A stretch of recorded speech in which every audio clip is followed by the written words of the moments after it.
not off to a good start here, are we? Look at that. New stickers and everything.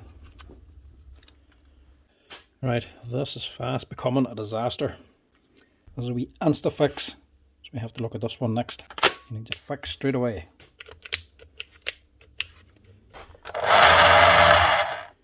Again.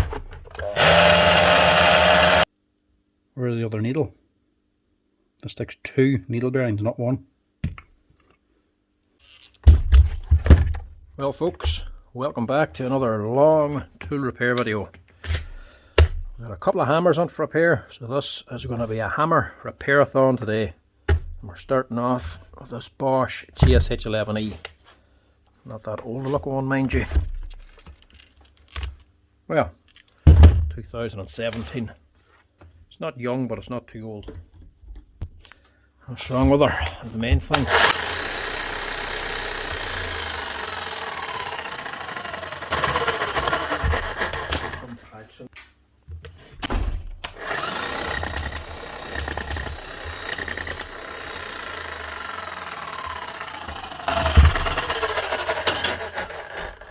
Right, she runs and she hammers.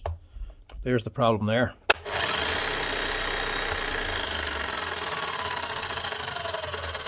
Just the service lights come on. So more than likely it's just ran through a set of brushes on it.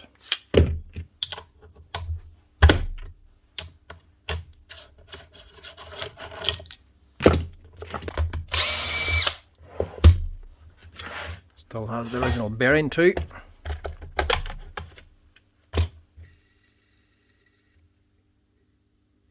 Which actually sounds alright. Problem, it's just a worn out set of brushes. They're not gone, but they're nearly gone. These actually have 2 bits of safety on them, I think. Yeah, 2. This wee circle there on the top, this wee ring. That's where the spring was on. So down around here, whenever it wears through that brush to this point, a spring will actually pop out of here and push the brush away from the armature and stop the machine. That there's just to stop it before it wears away too much, because it keeps going down here. It's eventually going to start touching the wire here, causing damage to the armature. If it wears through this completely, it starts shorting out against the wire. That was one, and the second one is actually a little bar in here. It's also not doing much, it's not doing an awful lot, it's just an extra bit of a warning. That one's not actually worn as much. But in the back of here, look, a metal bar comes all the way back to here. And all that is just a wee switch for a light. Once the brush holder, this spring, goes down too far, it starts touching this here brass plate, switching on this here light. When it actually gets to there, whenever the brushes wear down so much, so as they wear, they move down along with the spring. When the spring touches this, switches on the light. Just to let you know, it could need a service, but it will need a set of brushes. That's what's actually called a service light. They don't always need a service though. If it's actually hammering right, and your bearings are good, and there's no oil or anything around it to say that it's actually leaking anything, there's no real need to service it. Service it whenever the hammer actually stops working. This is just going to get a set of brushes. So the brushes, that's the part number there, if you're ever needing them. They cost about €26. So not all that expensive. But if you were to do a service kit, these actually come with the service kit. The service kit cost about €43. So all the O-rings inside the machine, you have to pay an extra €17 for the whole thing. That's the felt sleeve up in here and the bump up the top here, the cap. Change all that there as well for an extra 17. But to use the full kit, you have to strip the entire machine down and clean the whole thing out and wash it out and put in new grease as well. So it's not a simple thing to service the entire machine, especially if you don't need to. This one is hammering fine, so there's not much point in actually servicing the entire thing. Also, because The brush holder here, this brass brush holder that these are going into, has little slots on them. Grit and stones can get stuck on the slots and jam up the brush.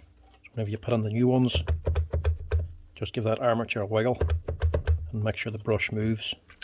That lets you know the actual brush is making contact with the armature. If you move the armature and the brush doesn't move, it's not making contact. You have to pull out the brass holder, clean it.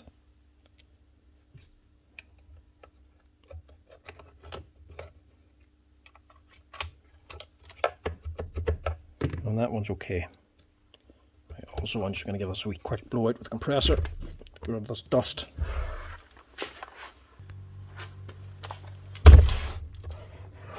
That's a bit cleaner. This is a good simple one to start off with.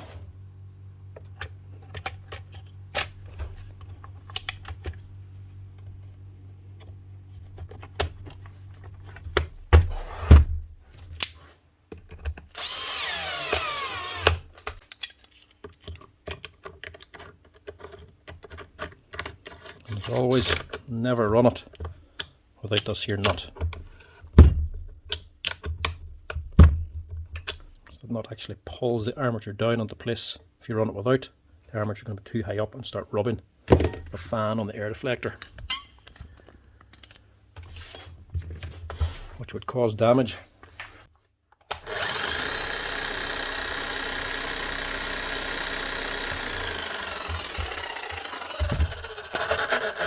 That's it. Nice easy one to start off with. Just a set of brushes and a GSH 11E.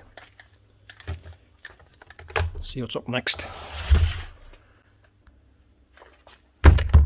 Now, next up is a little Makita hammer, or hammer drill. It's not a proper hammer. It's not the SDS Max chisel these thick, that's just the SDS Plus. So this is a hammer drill. It's all a good wee machine, mind you. Well, not at the minute anyway. This one sounds like it needs an armature.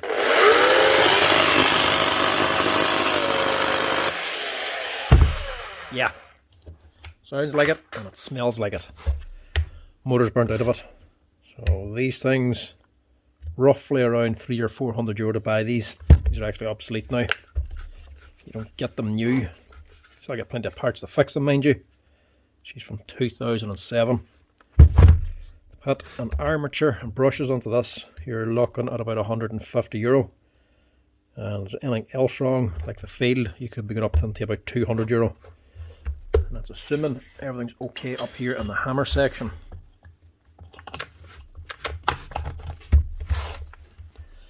Can't give it a proper test with the armature burnt out. Obviously it's not going to be running correctly, but it'll give you an indication if there's any hammer at all if you have a quick wee run.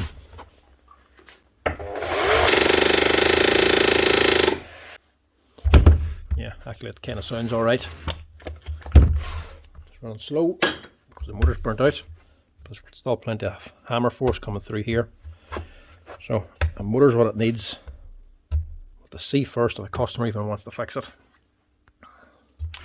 Right, no answer. So I don't know if this one's going to be going ahead or not.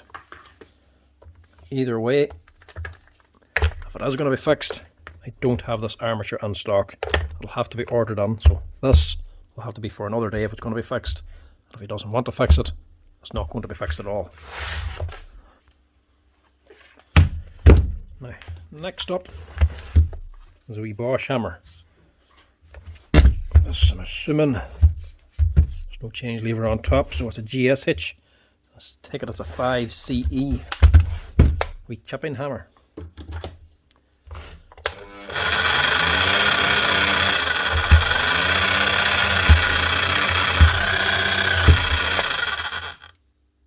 Not off to a good start here, are we?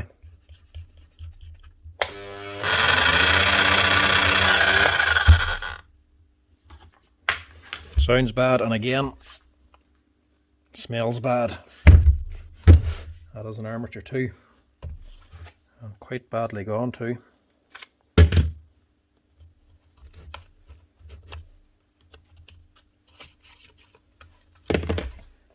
Now this one's not old, 2022.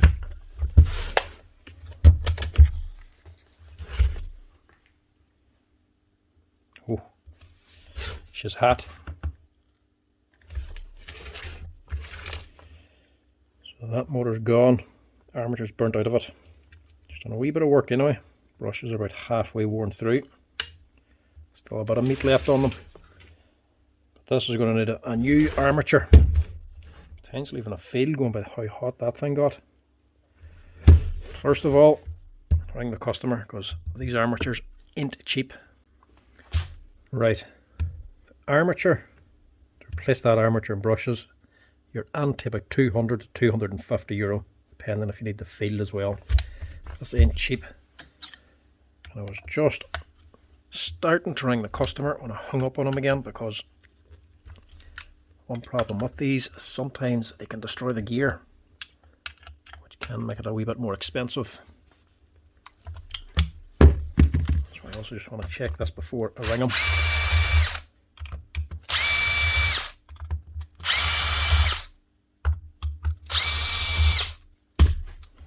Shouldn't be going, seeing as it's not that old.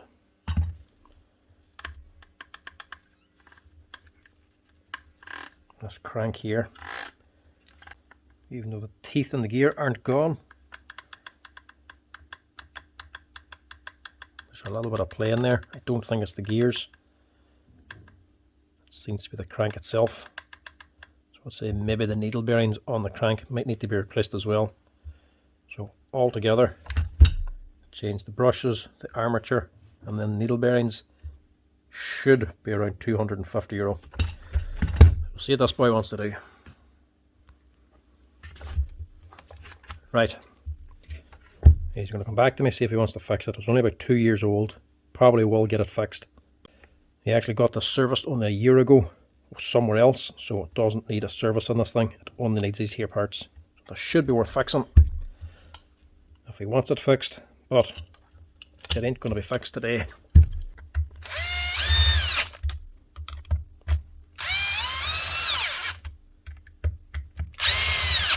So we're not off to a great start here.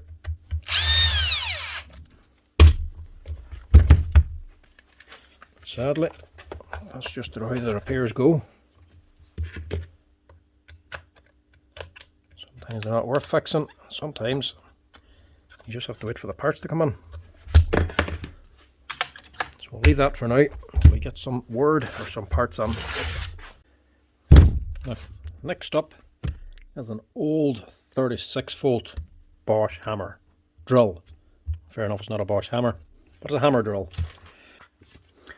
Now, this particular one, I actually have the parts ordered for already. I've never actually had this into the shop. Customer ordered the parts for me to get them in, so you could eventually drop this on to get it fixed up. Parts have been lying here for over a month. Customer's now dropped it on. He wants to get it fixed up. The drill itself should be working.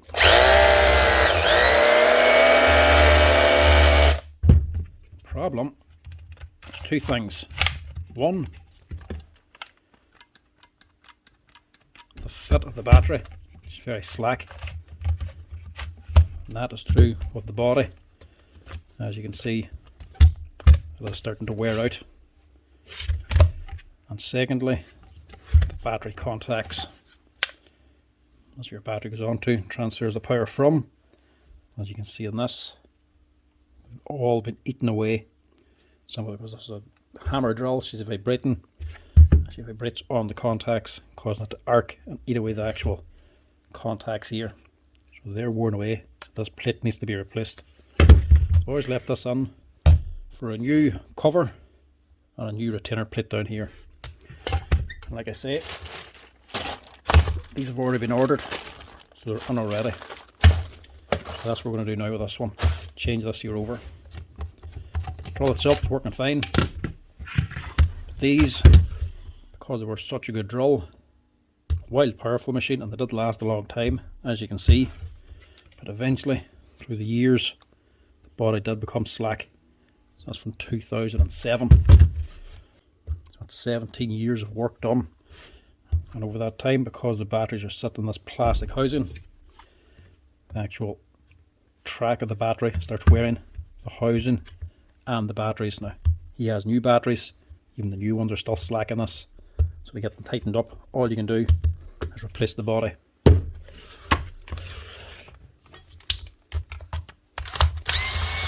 Which is actually kind of simple to do. Don't need to go into the gearbox at all. In fact, these were that good a drill, there was rarely any reason to go into this gearbox. Even changing the o-ring and the piston, very, very rarely would you ever need to do it. These were just a pretty much bulletproof hammer drill. That out of the way, and just unscrew everything.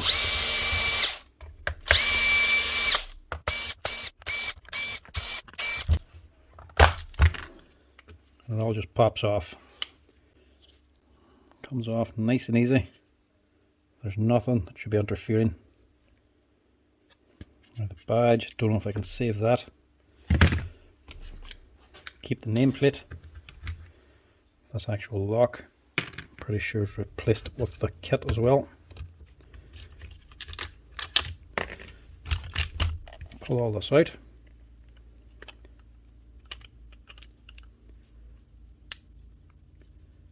Armature itself, it's worn, but not that badly worn. Only a little bit. These things can wear a lot, as in actually dish down the whole way to the actual bakelite underneath. These can do a massive amount of work. These were the proper 36 volt Bosch SDS drills. Far better than the modern ones. Modern one now has a DC motor, a 4-pole DC motor. Very good machine, very powerful, just like this one. But when the brushes wear out the new one, you have to replace the motor at €150 a time. It's very expensive. This one only had to replace the motor maybe every 10 or 15 years whenever they're actually worn out. Brushes, whenever they wore out, you just replace them as needed. This was a far better machine.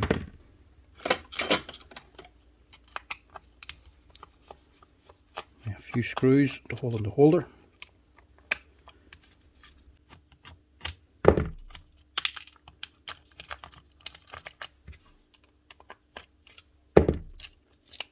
Them out.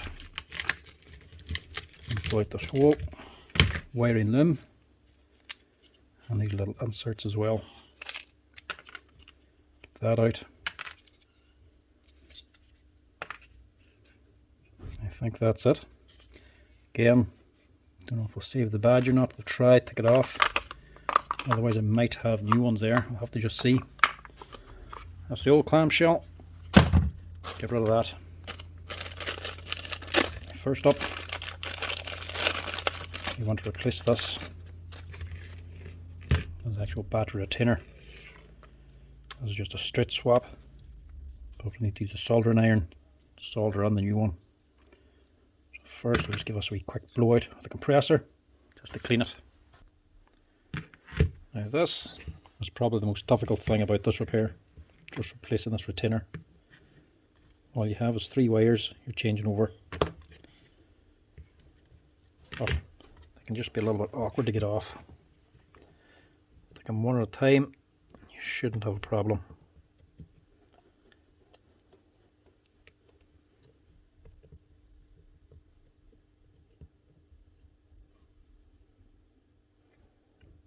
Sometimes the old solder can be very tough to move.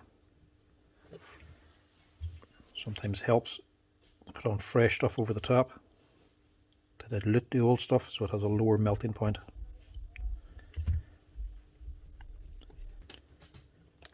Because it needs so much heat, be careful where you put your fingers, because this contact will get roasting hot.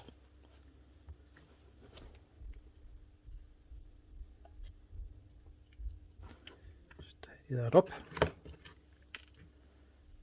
put it onto the new one. Might need to tin these a little bit first to help solder it just.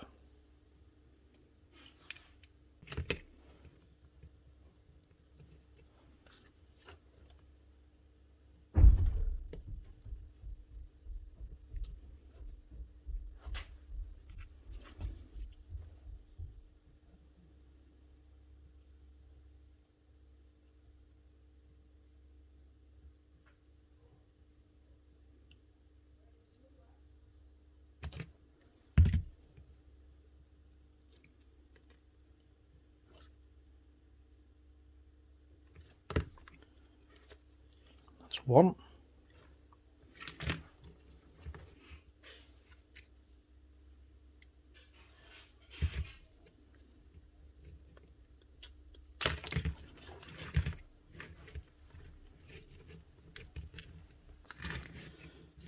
And finally this last one, you can just snip it if you want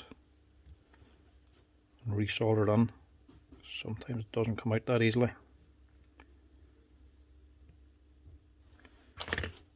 It's okay. Get rid of the old one.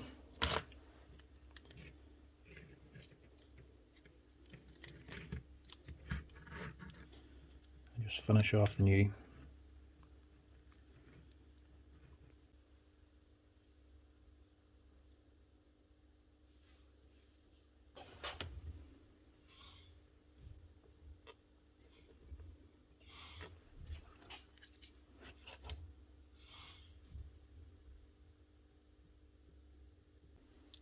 And that's it. One new battery retainer. The contacts, your battery going to that now. It's going to have a far better fit than these here worn and burnt out pins. You can see how much they're pitted. So the battery just barely makes contact when it gets this thin. You'll notice your drill shutting down and stopping every once in a while. But if you push your battery in at the back a little bit harder, it'll keep going. It starts doing that. Replace your battery retainer. So that's that really. To help with installation, these brushes aren't actually worn out, so we're not going to change them, but just push them all the way up so that the spring drops into this little groove and just holds them back to make it easier to put your armature back in again.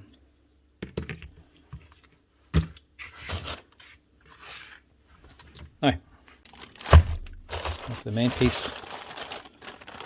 That's your number there for the body if you ever need it.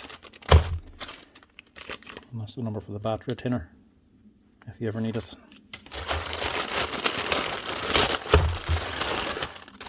And it does actually come with a little lock button as well, so don't need the old one.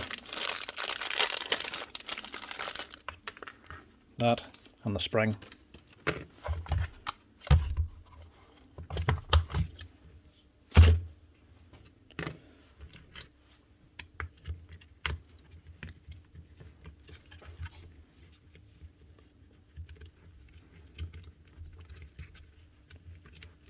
So it should all drop in fairly neatly.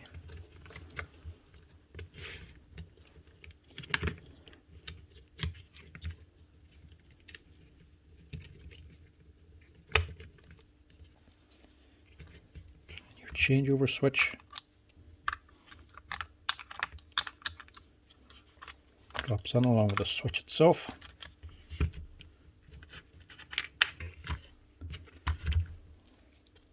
These here boys go underneath the brush holders. These are thermoset plastic, so this plastic will not remelt. Once it's made, that's it. It'll just burn instead of melting again, so they slide in before the brush holder, just in case the brushes ever get hot from being overworked. They'll heat up this thermoset plastic before melting the plastic on the body. Just a little bit of extra protection for the drill.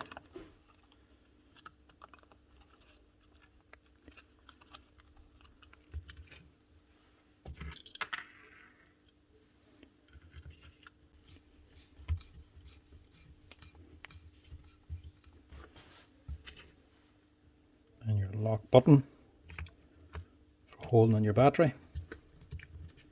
That's just sitting in there.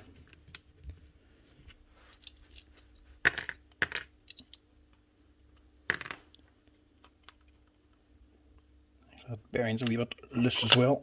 Give that field a bit of a clean. We'll actually just change that bearing as well. It's just on its way out.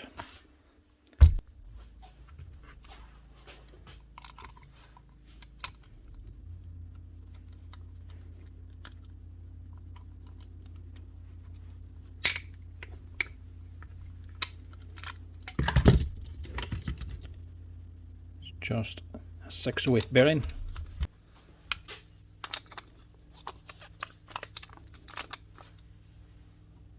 That's her.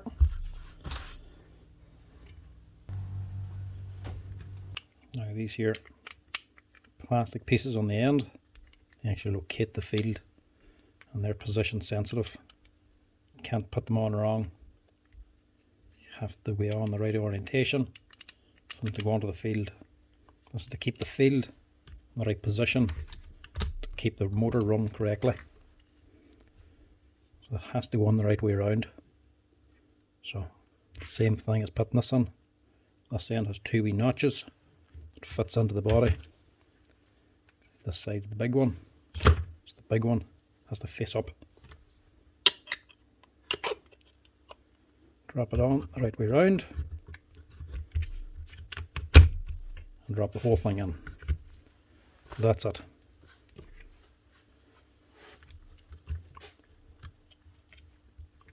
Everything's still sitting correctly. Also, don't forget your little nameplate for all the machine's details.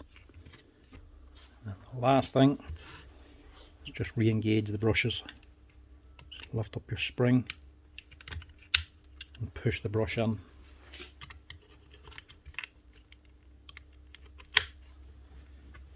And that's it. Ready to go. On your other half,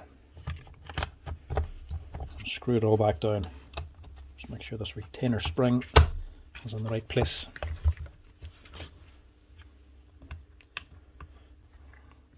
And also, when using a soldering iron, take note of where you left it. I think you just have to roll it over and land it on the USB charger. Not good. Is that thing destroyed?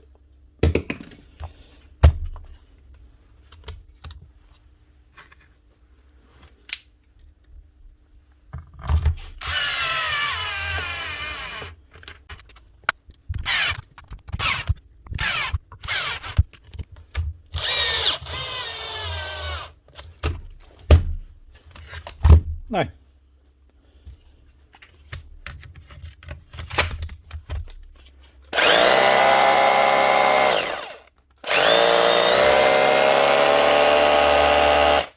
one Bosch 36 volt with a nice tight battery holder. I'm no longer shutting down from losing contact with the retainer. Let's see if I have a wee sticker for here. Look at that. New stickers and everything.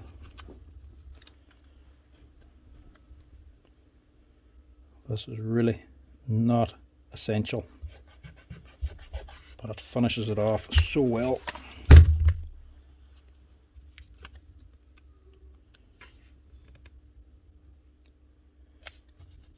You nearly want to change the gear casing just to have it looking like a brand new machine. But that's her. New body fitted, new bearing and a new retainer.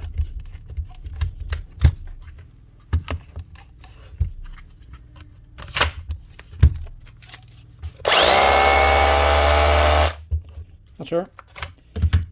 One Bosch GBH36V/LI. Ready to go. Now, next up we have a Makita impact driver. So much for the hammer time.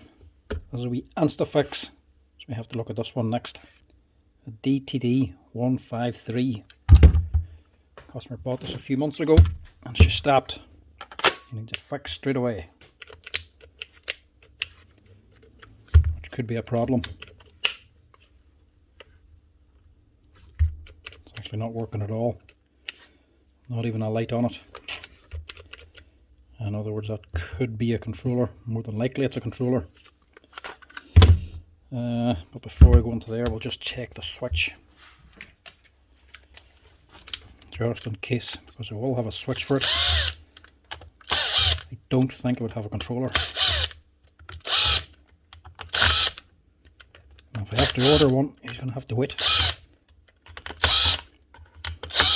This might not even be an instafix.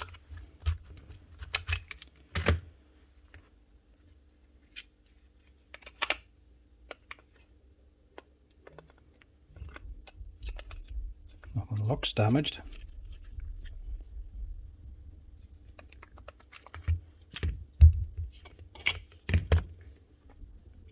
Stator's not burnt. Right. A quick test on the switch first.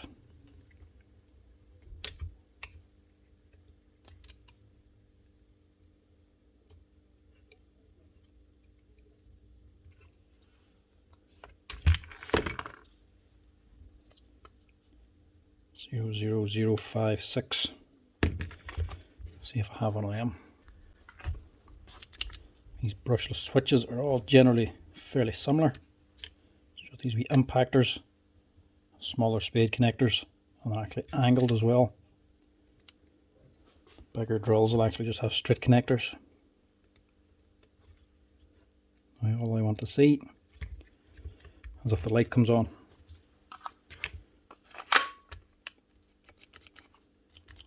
Right, no joy. In other words, it's going to be the controller.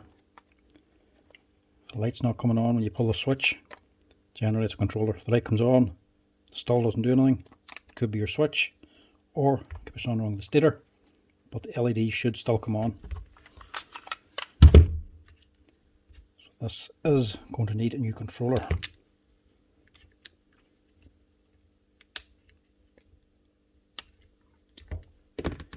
Leave that one back, reuse this one. Right. First we'll see if I have one.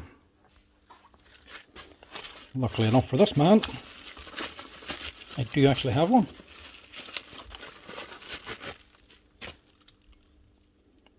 Must have been ordered in for something else, or for stock, never used. Luckily for this man, he's going to be able to get this done today now. Now these here, the controller, actually comes separately from the stator. So if you burn out your stator, you can replace it separately from the controller. Same as your battery contacts and your switch. Makes the controller and the other components a lot more affordable to repair or replace. So the field only costs like 20 or 30 euro. But the controller still costs about 70 euro. It's a lot cheaper than most other controller or motor units. But still might not be worth replacing it if it's not inside of the warranty. This one is under warranty, so we'll get her fixed up. Normally a controller or a motor unit, brushless motor unit, generally when they come as one piece, they're nearly the same price as the machine itself. These are a little bit better priced. Now this, screws come out, still attached. You actually have to prise up the back of it too.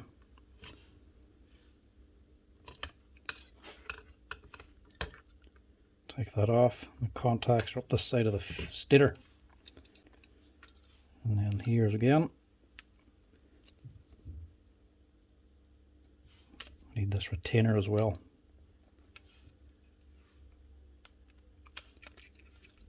So these are going to be spade connectors, but actually clipped on as well. A little spring here. These push on and lock on. So to take them off, you have to push on the wee spring.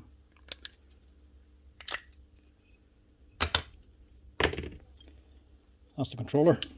Get rid of that.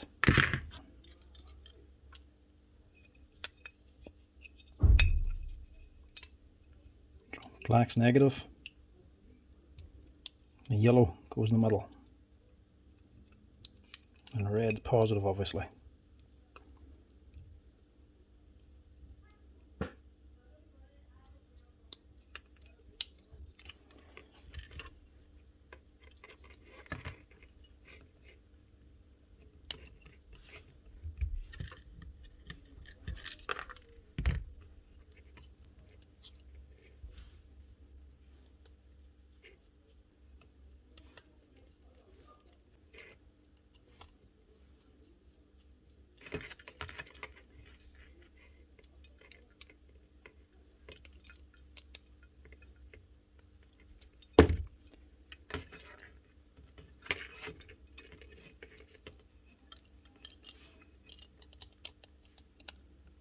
board then.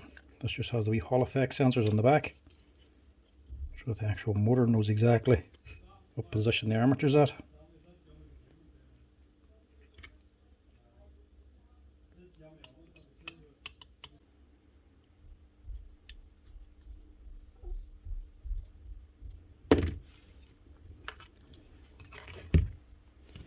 And lastly, your switch.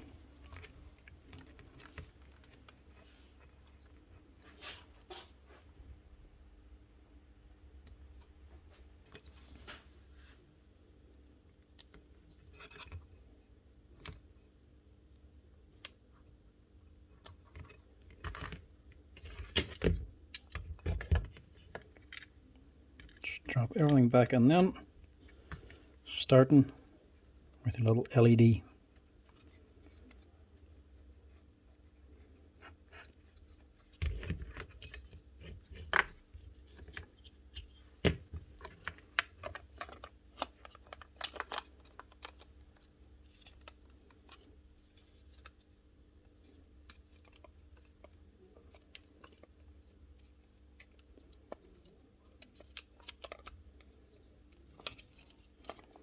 Now all the wires go up this side of the switch.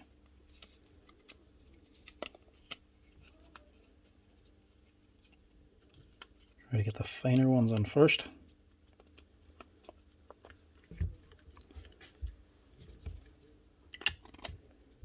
And get your gearbox ready. As well, you're putting this on.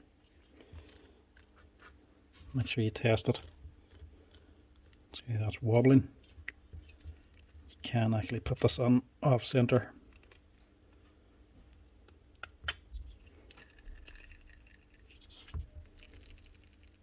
That's better.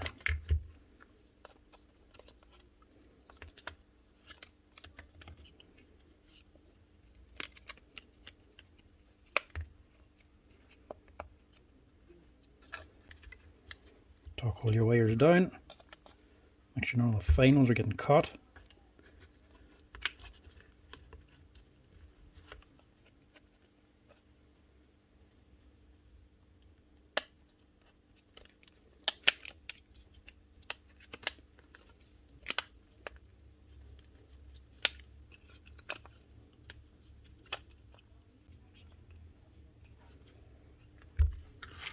And that should be it.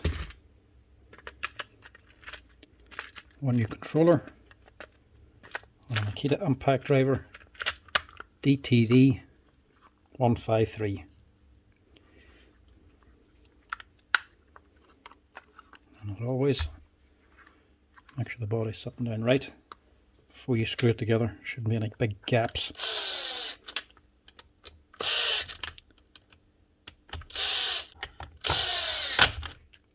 Now, whenever we put the battery in, pull the trigger, the light should come on. Good start. Look at that. One wee instafix on a Makita impact driver. New controller fitted. Can't even see where that one failed. Normally you get a burn mark somewhere. That's gone. That's fixed. Now, next up is a Metabo hammer. This is the MHEV5BL. This is the brushless 5 kg Metabo hammer, 110 volt. Now this, customer says, is slipping in hammer mode. So this particular one isn't rotary, it's just hammer only. It has hammer and neutral. What it's doing is whenever it's in hammer mode, the chisel is meant to be locked. As in the chisel shouldn't rotate at all. So if you can go under chisel out, it doesn't actually keep spinning around on you. Neutral, you can actually rotate the chisel around to the right position you want. Then you can lock it in and hammer. The thing never actually bores, it's just to adjust the angle of the chisel. But when it's in hammer mode where it should be locked, the chisel is still slipping. Which can be very annoying whenever you're doing a specific job.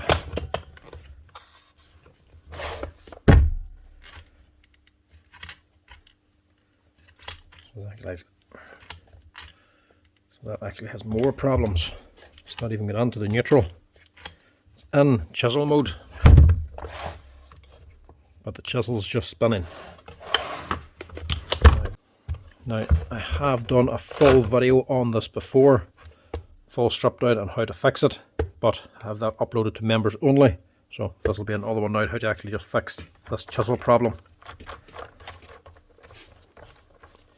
And it is extremely common, because I've actually had a few of these on already. But the same thing. Take the handle apart, get that out of the way. Before we go any further, actually, I'll just make sure it's hammering correctly as well, because if there's nothing wrong with the hammer section up here, it's just can going correctly, I'm just going to fix this here problem. There's just going to be a plastic gear inside. If there's a problem with the hammer, I'll do a full service on it, but if it's only this is the only thing I'm going to fix.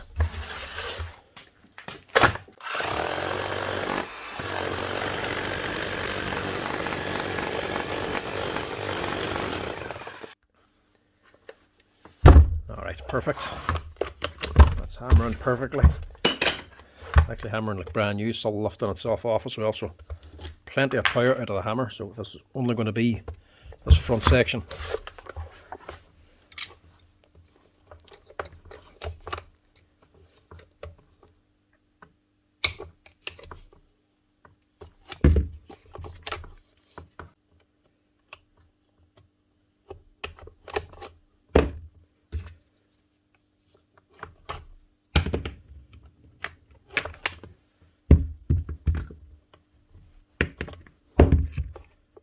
Tool holder could do the little clean as well.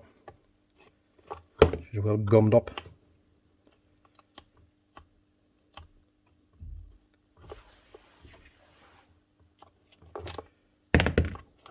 Get rid of that.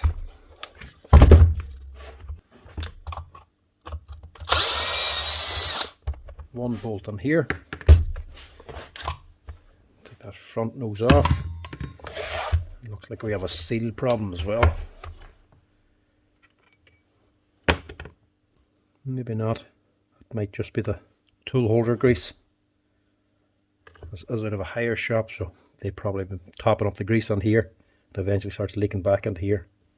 It's very black to be actual hammer grease. That might be okay. Now, up here, you also need to make sure it's okay.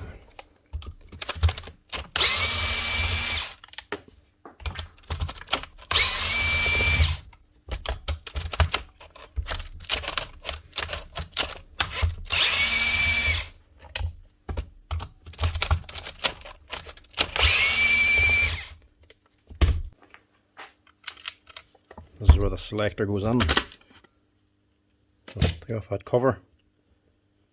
Straight away, this isn't sitting right either. Yeah, something's going on here.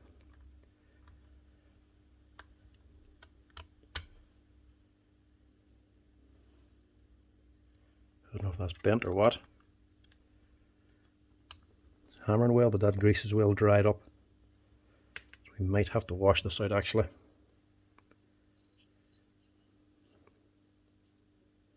No, maybe that just wasn't sitting on correctly. Somebody might have opened this already and just not put that back together correctly. Either that, or this might be broken. We'll open her up and see what it is. I need to take this here head off to get into everything. Just slacking these off first.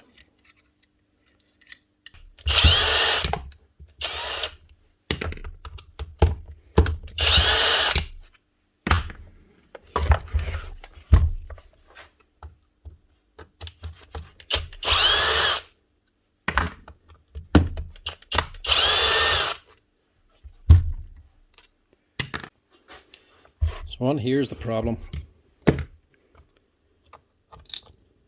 This is relying on a plastic ring to lock this rotation. There's does need a good clean out actually.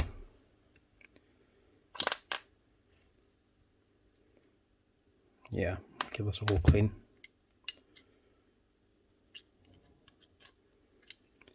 So one side.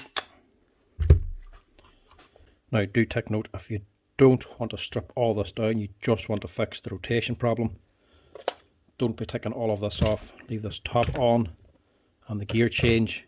Leave this section alone.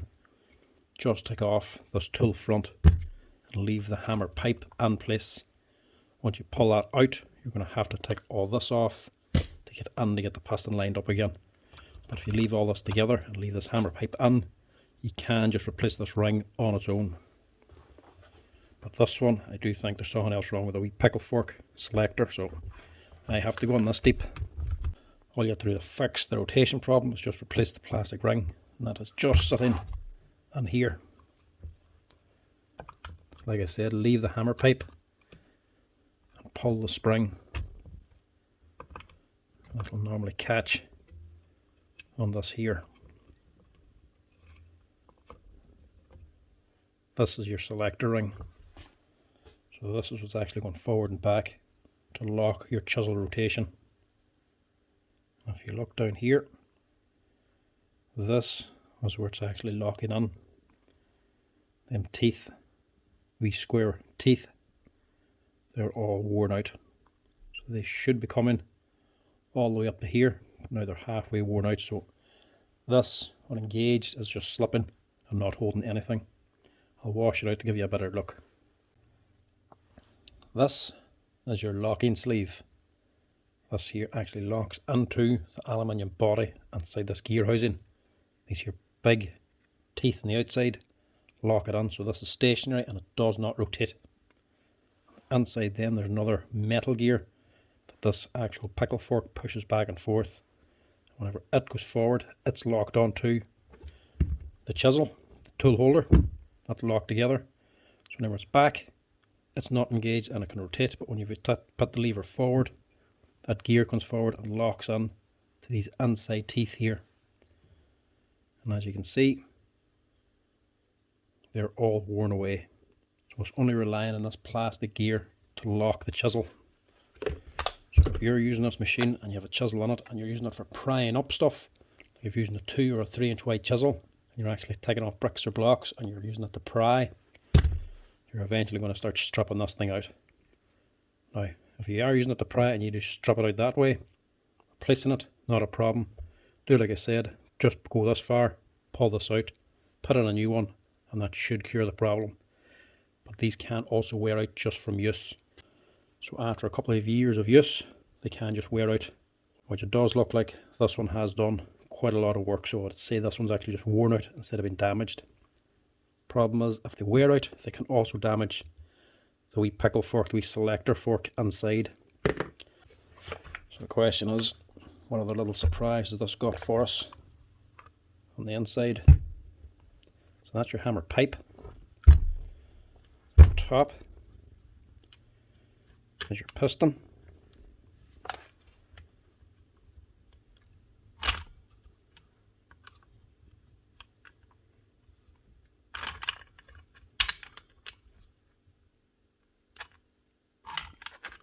Pop that off. That is the selector gear.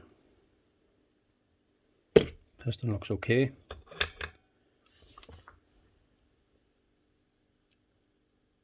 What's going on here? Something so funny here, look. Right, more damage.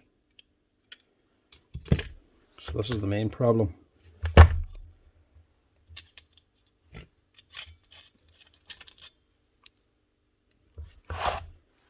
What's broken? So this is the locking gear, or meshing gear for this one. This gets pushed back and forth. When it's away, it can rotate. When you put it forward, it locks this gear. Not a problem. But as you can see from the back of it, it can wear. So this is actually running and hammering.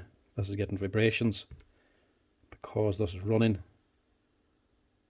on such a small piece of metal. this can eventually start to wear. So if it wears out from use, whenever you put in the new one, this setup will have actually shrunk. This will have worn away a little bit, and this just will not push this forward enough to properly engage. So it'll be slack a few millimeters, which means whenever you replace this, it'll only last a little while. You'll see it'll actually just tear up the very front and nothing else.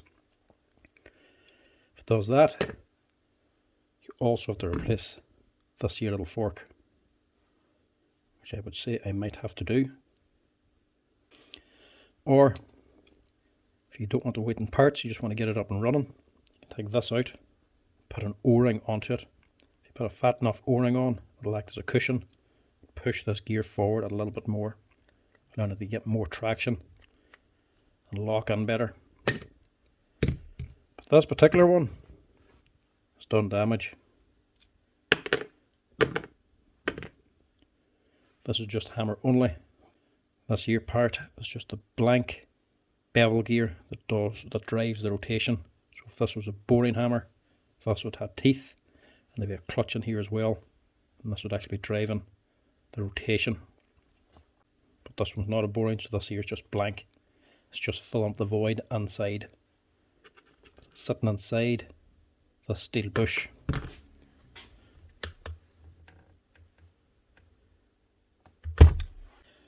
Right, this is fast becoming a disaster.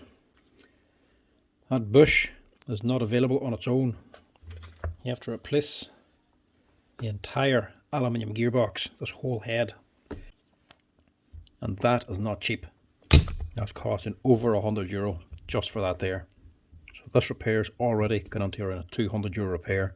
For that head, all the bits and pieces needed, a little bit of labour and VAT, you're onto at least €200.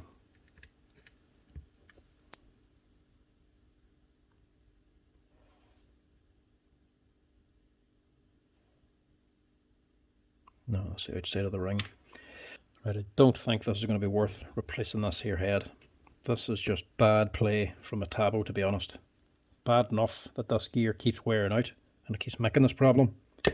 But that's only a £5.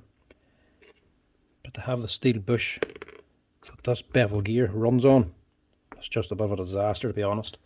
I've never seen a hammer actually break the steel bush for the bevel gear. It just doesn't happen. Some brands will use a bronze bush, and what can sometimes happen is on a boring hammer that's rotated, it's been used that much that the bronze bush actually wears out. There becomes too much play in it. That's just from wear. So it doesn't actually break, it just makes it bigger. This isn't a boring hammer. This is just hammer only. This doesn't actually rotate. So there's no reason for it to wear out. But how the hell does it break? And that's totally shattered. Like, how does it do that? Not just worn, but actually broke. And not just broke, completely shattered. How does your hammer manage to do that? So that's a steel bush pressed into the housing that allows this here to spin or holds it. That's just a terrible design somewhere. This will just turn into a bit of a disaster with a hammer these here. Plus, when you take into effect, Metabo are actually terrible for getting spare parts. First time I ordered these, it took about a month or two to come in. I've ordered a third one, a fixed one. This is the second one, and I ordered a third one for stock. That never even arrived. Parts from them take an absolute lifetime. They are just a bit of a joke, to be honest. That is definitely a joke. Hammer only, it doesn't even need this. That's actually busted the bronze bush for this sits in. Now, is there anything I can do with this or salvage? It's not going to be worth spending €200 on this machine. But this doesn't actually do anything. This is only a packer to pack out that space because this is a non-boring hammer. But does this actually need this at all?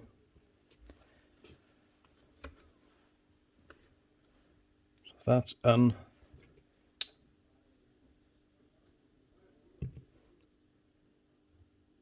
That's in, and then this is in, and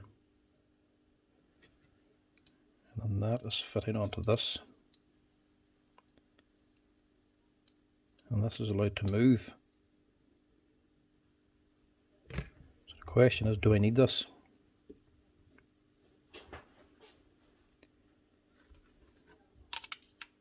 Yeah, I do. Otherwise that's just going to move.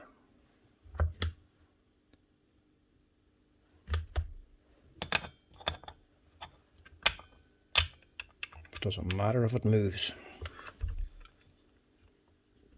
It can't actually go any further on. Stops there. It's just got a lot of play. But does that play matter?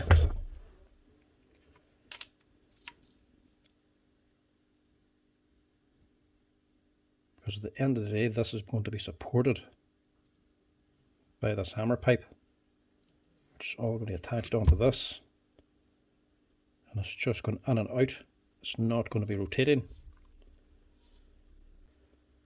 This is not going to be a repair, but as a last resort basically.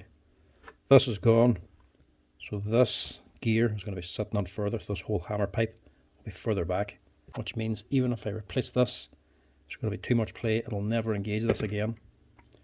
Without this steel bush, this is always going to be rotating. So I can't actually fix this hammer. What's the point in washing it out if I can't actually fix the original problem? You're just charging the customer for absolutely nothing. So all I can do is just put this back together again and leave it as is. Right. Just going to leave this. Put it back together and then run it as is, or else keep it for spares or repair. Because this is just a waste of time.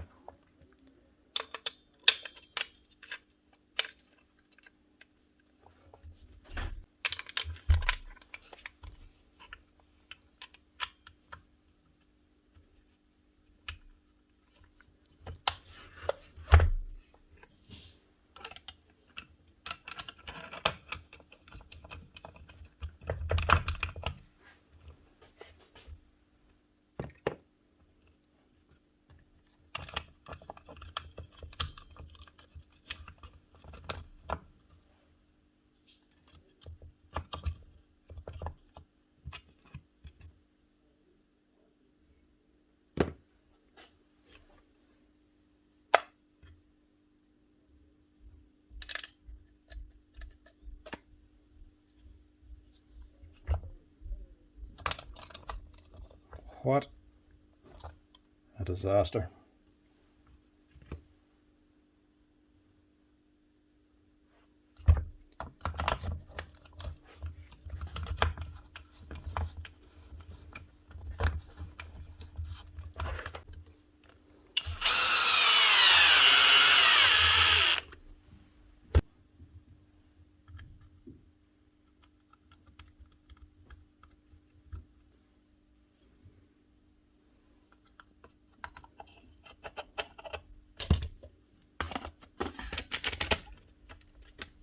Not much point in being clean, so this ain't been fixed anyway.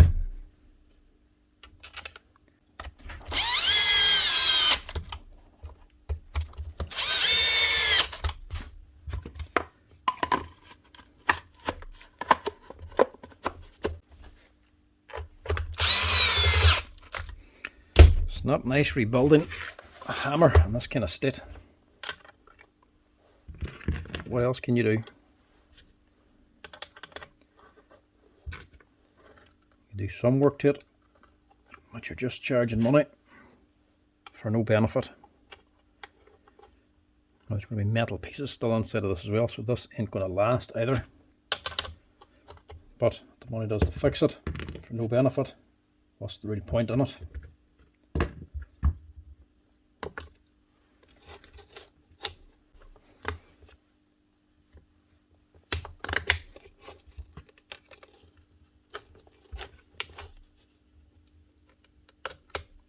And like I say, this isn't just a customer, this is actually off a hire shop.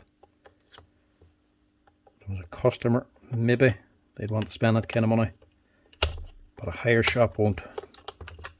Because at the end of the day, they can buy it at a wholesale price. They can probably replace the whole machine for not much more.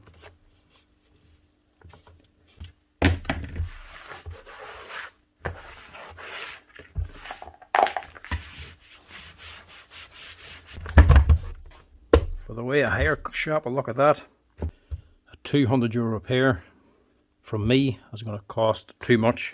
They can replace it for not much more. Even if it was twice the price, they'd still be getting a brand new hammer under a warranty that they can rely on for hiring out. They're not going to want to spend that kind of money on a machine like this. It's just not all that reliable to begin with. So this is just not going to be fixed. Like I say, if it was a customer's one, maybe they would want to spend it. Because a new machine is going to cost them 2 or 3 times more.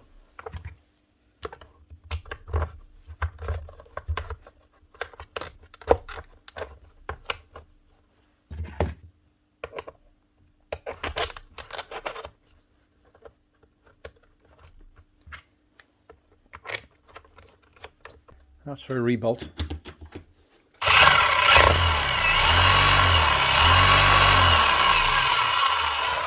She still runs.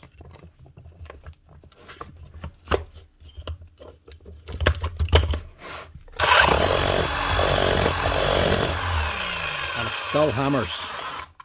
The only problem is, it's just going to keep on rotating. No matter which mode you put it into.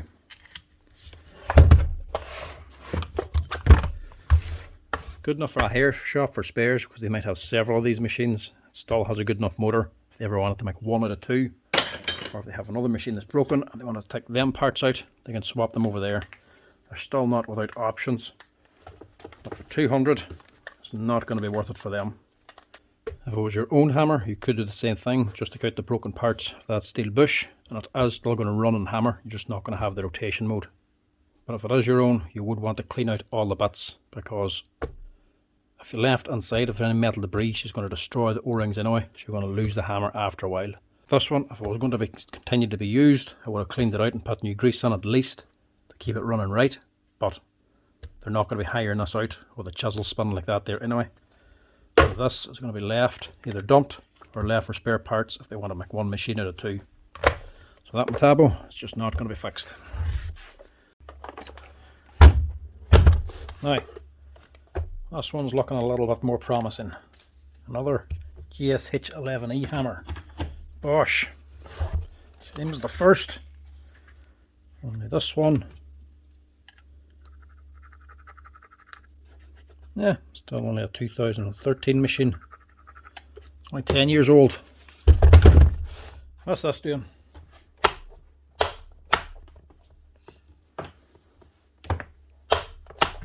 Nothing. Right, start with the obvious. Well, could be a lead as well, so it's only an old yellow Arctic cable on this. Check the brushes first.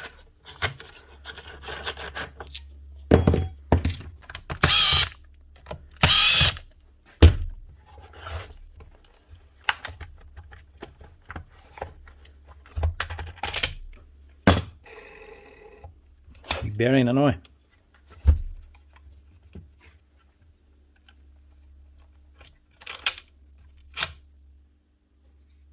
Brushes are worn out. These might be the problem.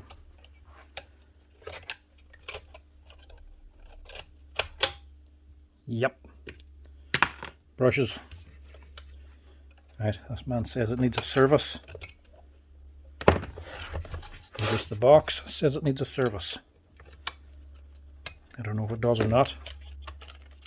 Get it running first, and then we'll see.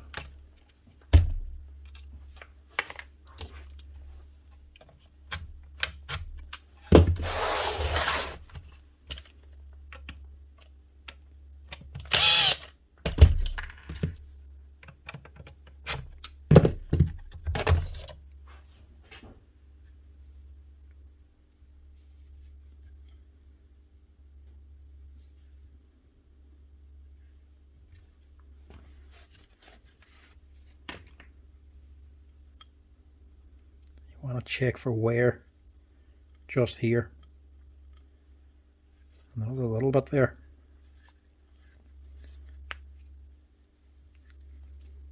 This is where the needle bearing actually runs on. As you can see, there's wear on that shaft. So she's done a good bit of work. It's marked, but it hasn't actually pitted yet. You can only just see where the needles are running. It's not too bad just yet. And it's also not leaking.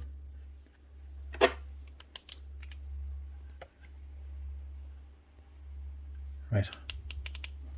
First, we'll just see what she runs like. So we'll change this bearing first and put in new brushes. I take the bearing off.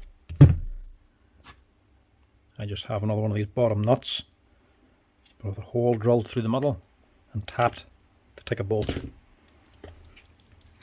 whenever you screw it on, that grips the bearing and the sleeve, and you can grip the sleeve then and a vice, tighten this here bolt, and that'll actually push out the bearing.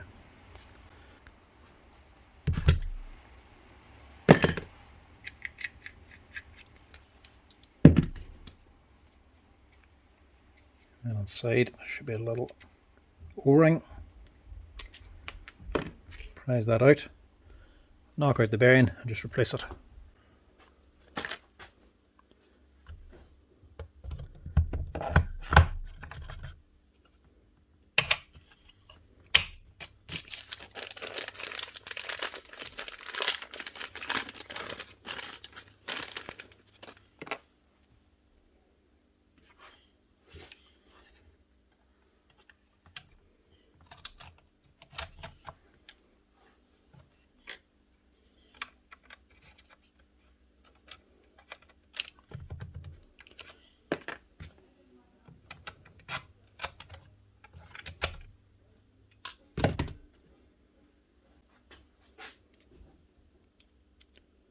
A lot of damage there too. That brush holder. There's a bit of grit on it as well, but it's now gone in. Must have fallen out. The damage should be alright. Yeah.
Now, see what she sounds like at least.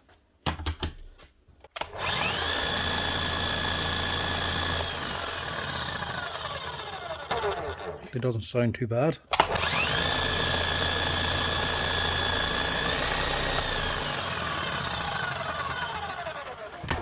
The main thing is, what does she hammer like?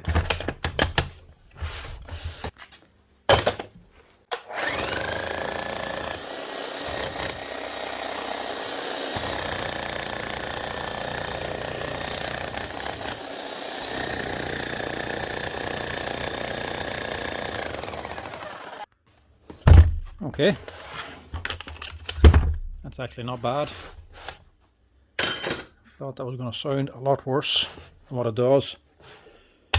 Sometimes you just don't know, especially the machine you're not familiar with. If that had sounded any worse than what it does, I probably would have given it a full service. But as She's running too good to actually strip it and service it. Hammer is working perfectly. It just sounds nice and smooth in the motor. Would have sounded worse before that bearing was changed, but now it sounds a lot better. Now, did say in the box coming in, service not going. But generally, a lot of boys who actually write service don't actually mean a full service done. They just mean services and get it up and running again. Now, the only other thing I want to do with this is the handle. That's all that's in the box. There's a part of the handle and one bracket, but there's no clamp, so a bit hard to use the hammer like this. You also get a new side bracket and a new clamp. You can buy all these bits separately for the Bosch hammers. You don't have to replace the entire handle altogether. You can just buy the individual components on their own. Because the whole handle can sometimes cost up to 50 quid for a hammer.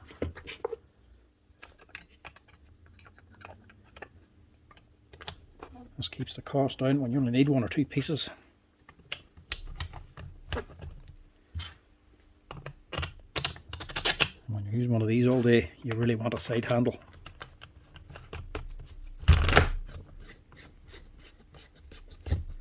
That's her. That'll do for that one. A set of brushes and a bearing. That's all she seems to need. Okay, back to the hammers.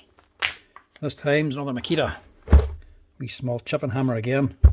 This time with rotation. It's a HR3541 FC. And she's a 2020 machine.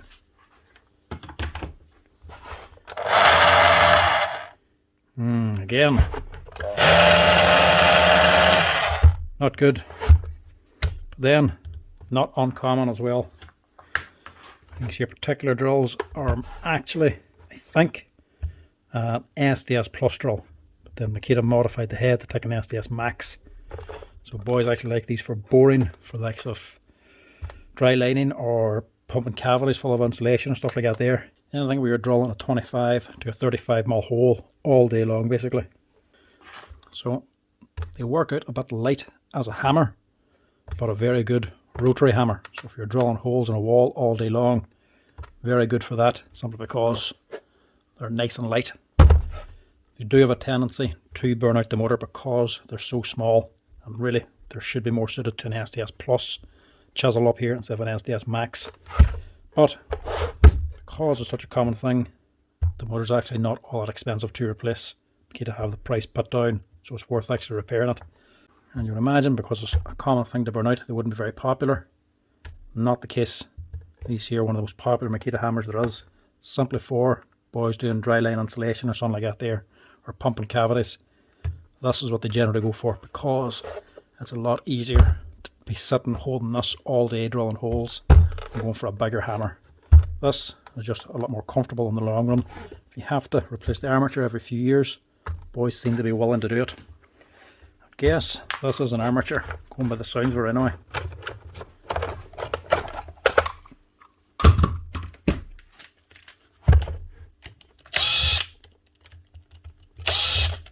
I'm going by the beads. It looks like it has been used for pumping cavities. New set of brushes. And they're hot even now. You can just have to run in at a few seconds. For this, we'll probably need an armature and a set of brushes. Hopefully not a field, but because it's common, I should have the parts on stock.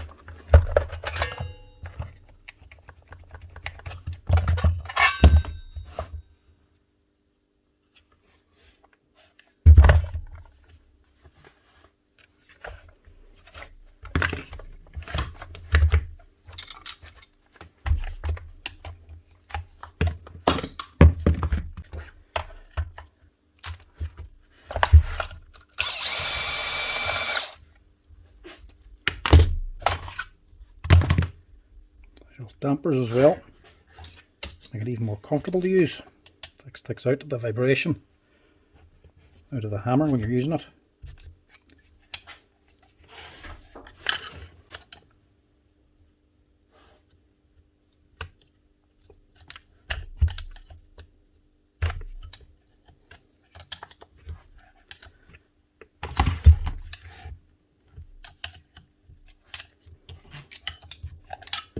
inside of here there's just two big springs and a steel weight, so it actually acts as a damper. So as this thing's hammering and going back and forth, that just takes some of the vibrations out. You just need to pop them off to get to these screws. Push on the thing inside.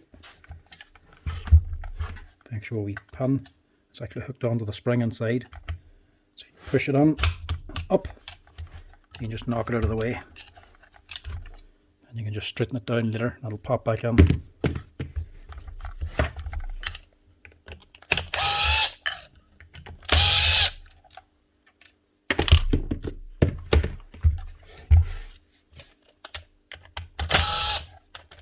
This isn't an old machine, so I'd imagine the hammer section should be okay. So we're just going to focus on the motor.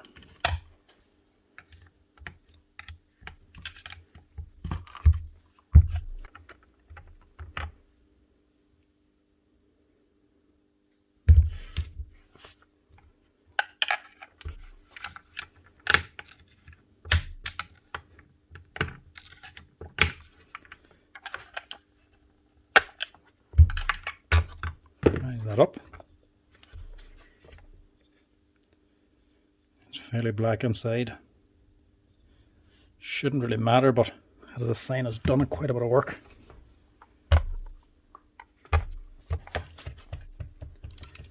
Obviously changing the armature, changing the brushes too.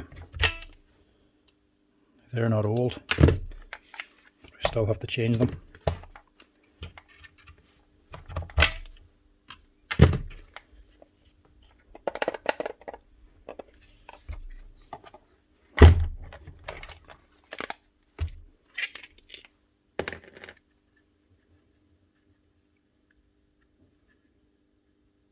Doesn't actually look bad. A little bit dirt burnt down here, but you wouldn't just automatically say it's burnt out. Feed looks okay. We'll just double check.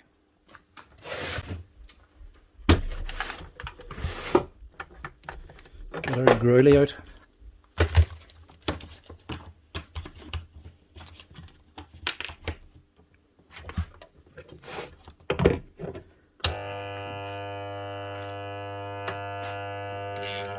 Yeah.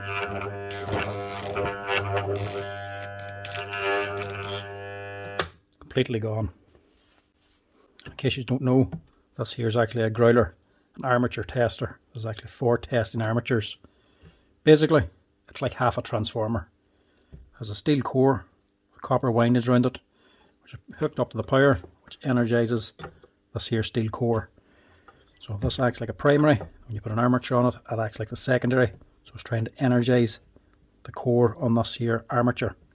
But because the windings and the core, each individual winding, is just come back to the end of the comm bar here, all these windings are open. So there's no actual connection inside. Nothing happens. But if the armature is shorted out, that means the windings inside, the lacquers have broken down. The windings are actually touching. It actually makes a circuit. So whenever you switch it on, the coil that's actually bad will make a circuit and magnetize that segment of the armature. Whenever you take something like a feeler gauge with this here steel bar close to it, this here becomes magnetized and attracts this here bar.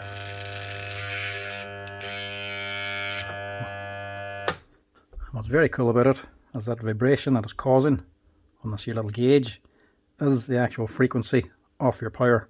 So that is resonating at 60 Hertz because the AC going through this is energizing that coil, making it a magnet. As the waveform goes through, it deactivates, reactivates, deactivates, reactivates 60 times a second. So that's why it actually starts vibrating and not just sticking directly to it. That there tells you when the armature is actually bad. There's also ways to tell. That's only if there's an actual short inside and the coils are connected. But you can also tell if the actual windings are grounded to the body of the armature as well, because it has probes here. And you can test to see it was maybe going bad or something, because some of the windings are changing resistance, generally from heat or something. So one's getting more work than the other, are getting hotter, it's going to change the resistance. You can test that resistance with this little boy here. Once it's running, you can set the actual output to a set point, and you can see then if it changes as you test different segments of the armature. So the likes of this one, it's getting very little. So you can go through and see each of those there give a different reading on the needle. So that one gives a bigger reading, and the next one gives less. See that? If the armature wasn't actually shorted, that'd be an indication to say that it is going bad and it's not very good. It means the windings inside are different resistances, and that's going to be generating heat whenever it's running, which is going to eventually lead to it failing. The other way is these, which is just continuity. It just tells you if the comm bar is shorted out to the main core of the armature. That's what that's for. Actually testing the armature to tell you if it's definitely gone or not. Very handy for the likes of this one. It's running bad, but it doesn't actually look bad. There's nothing blowing out here. There's no black windings, so you just can't tell visually if it's definitely gone. That confirms that it is definitely gone. I do have an armature in stock. That's the number there if you're ever looking for it. It costs roughly about €100. These here cost about 16 for the brushes. It comes with the bearing and all as well. MBD bearings on the bottom, Singapore, and NSK Japan on the top. Good quality bearings on it too. Now, I'm going to blow the rest of this down, get it cleaned out a little bit before I put it back together again. Get rid of that.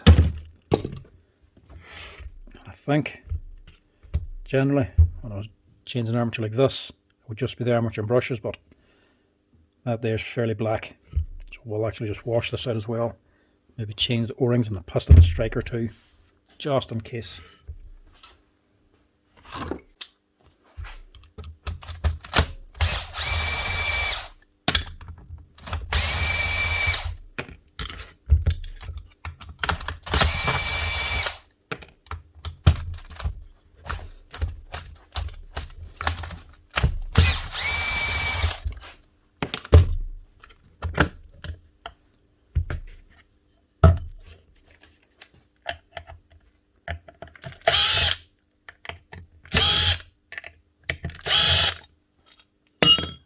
Just leave that on.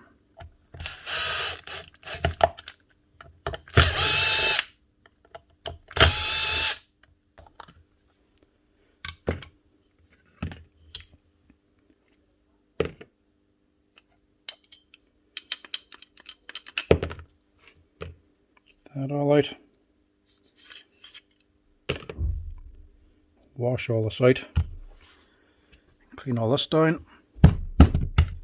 I'll put new O-rings on the hammer and the piston. Right, wash all this now.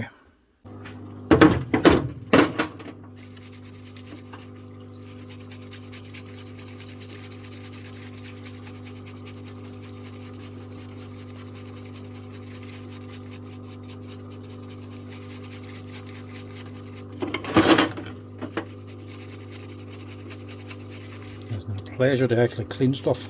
A nice clean parts washer as well. Oh, what a difference. New kerosene mix.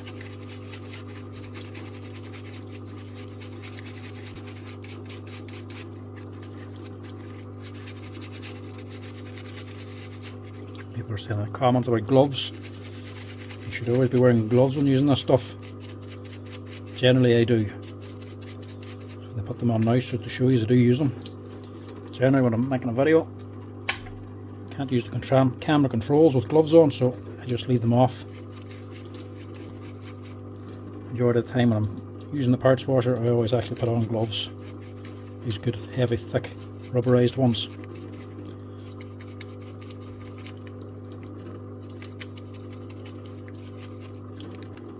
We'll change this O-ring.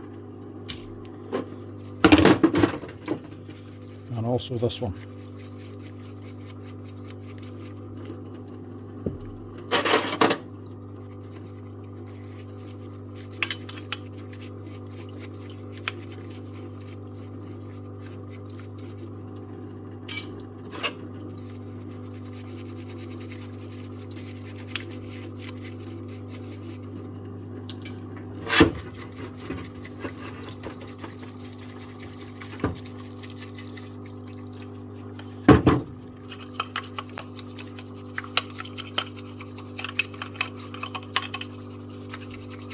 See how black that grease is. You need to find that was molly grease on there.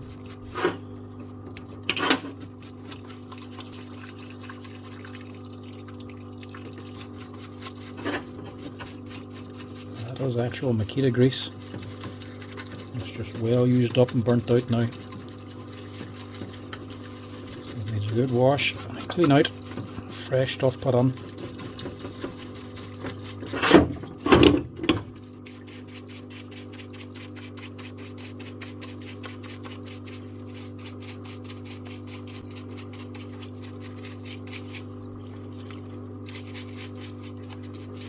Now this grease isn't contaminated, it's just starting to wear out. New grease will get this running right. The old grease will still be in the dampers. Not very much of it, but a little bit. I'm not going to take them apart. Just to clean out a little tiny bit of grease. But if it was contaminated, if there's something actually gone in this, then I would actually strip them out and get rid of all the grease just in case there's any contamination inside. This grease is clean enough. It's just worn out.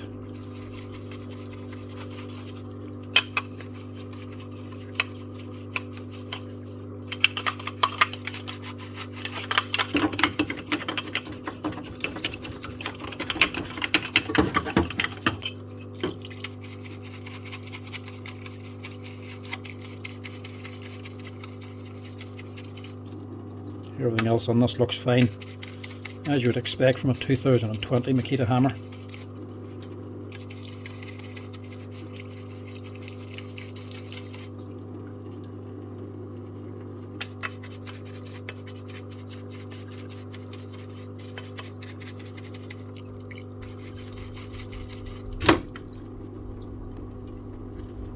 Crank's still good.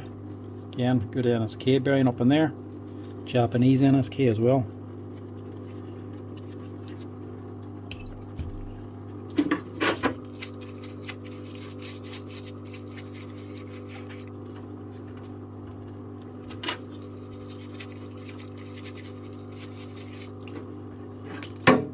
This oil steel will probably just reuse.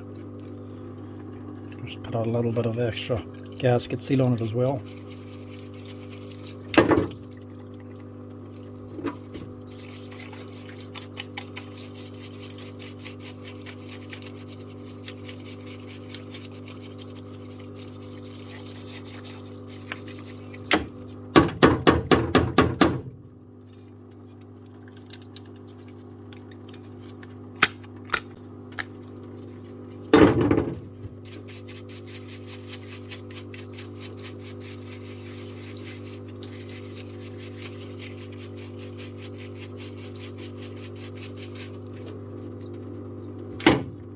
Your full clutch.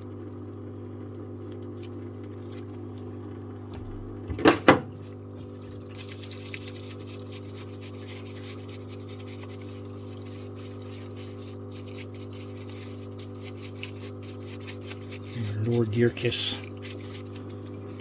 all cleaned and ready to go.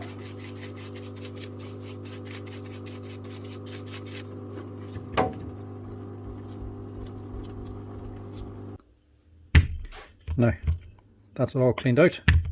Now it's time to rebuild.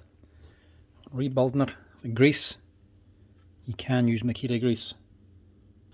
This number here, 181490-7. This is a 30 milliliter tub of Makita grease. This is nice light grease, great for these here hammers because it gets around everywhere. Now, technically, Makita say that's all you need. You need 13 mil on here, and you need 13 mil on here, and then a little bit then throughout. That's technically all Makita says to put on. That's a little bit light. I'll also put on a little bit of extra from another tube, and I'll also use the grease on the O-rings as well, this heavy Bosch stuff, just to give a good seal. Generally that's just what I do anyway. Not essential, but technically one of them is all you need. Now, first things first, just swap out these O-rings. This again probably isn't essential, but if it's stripped apart now, so I may as well do it.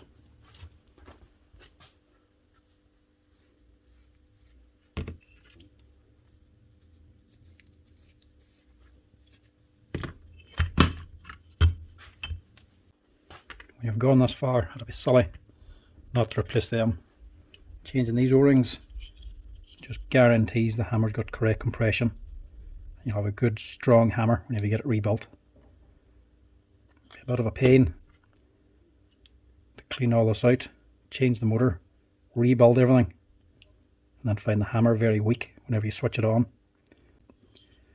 These two little O-rings guarantee good compression.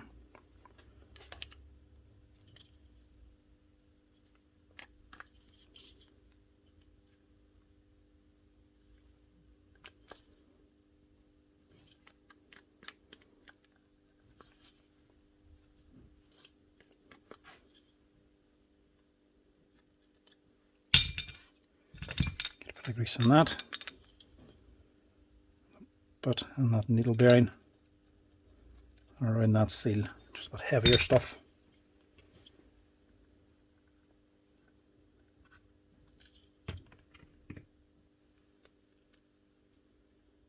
But could be just using this, just dipping a wee bit of that onto it as well. This is just what I like to do.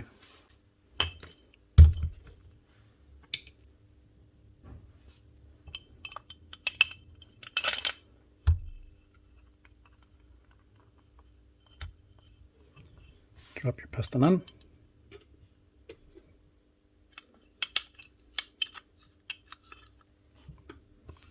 A little bit of grease on there. A little bit on this.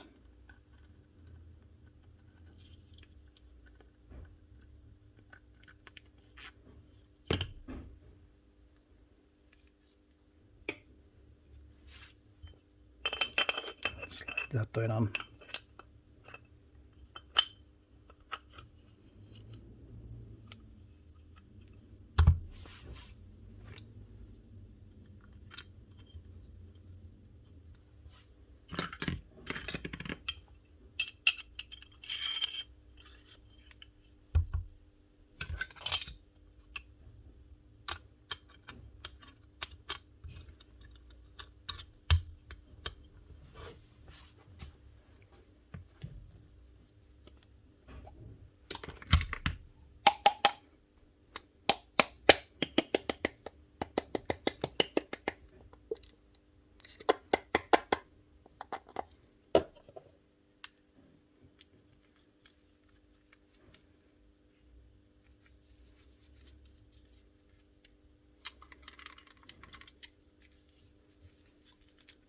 Get a good coat and everything there.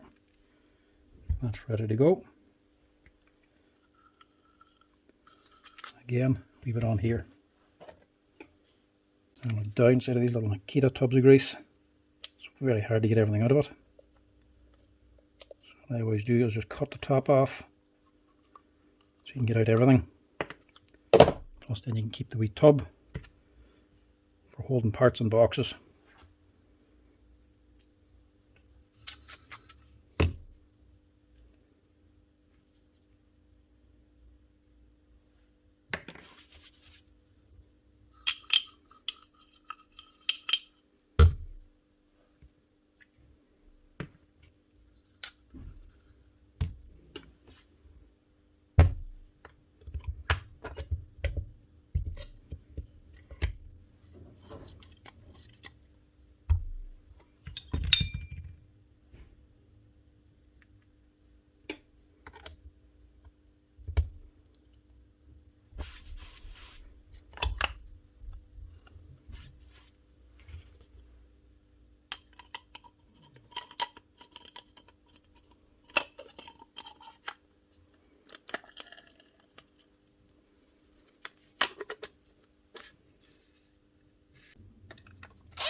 Now with that ready,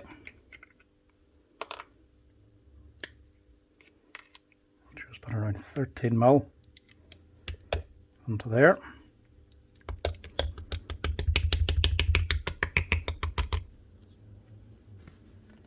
About that much.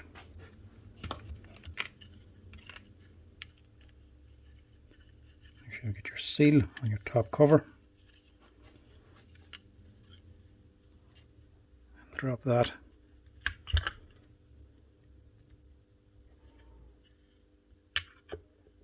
drop it on.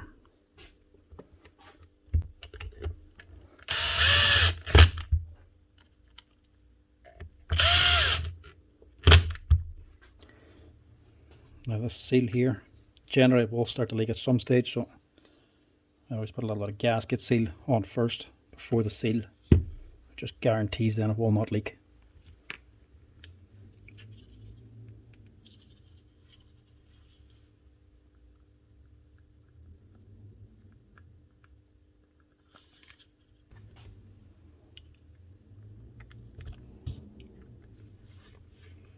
Clutch on then.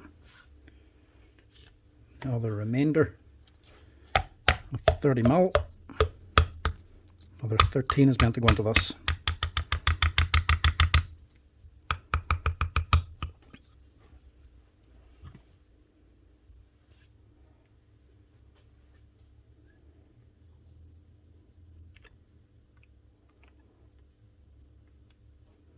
It's going to be hard to get out.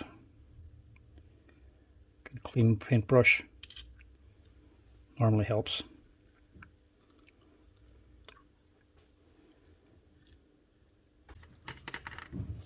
As you can see, doesn't look to be much in that.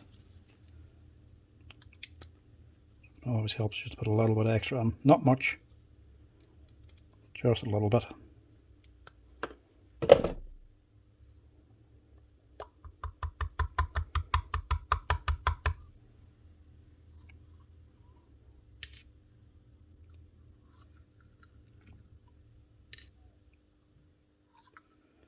You will get away with just a 30mm, but I would normally put about 40 or 45 on there in total.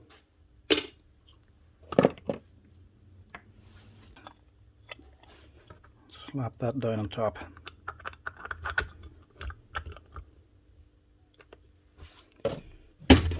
Then get your armature. Stick that on.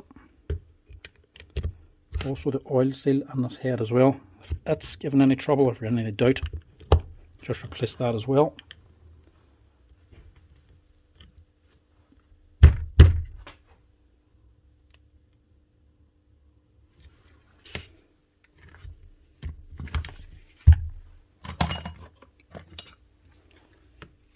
And here you have an air deflector.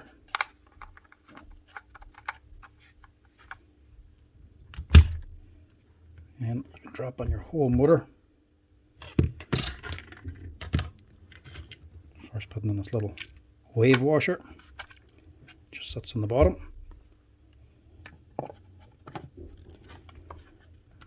And drop on that whole assembly.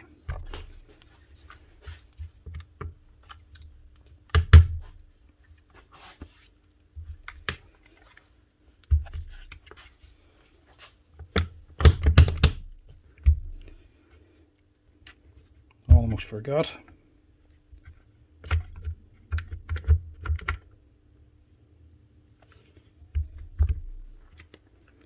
Put this washer over the top of there.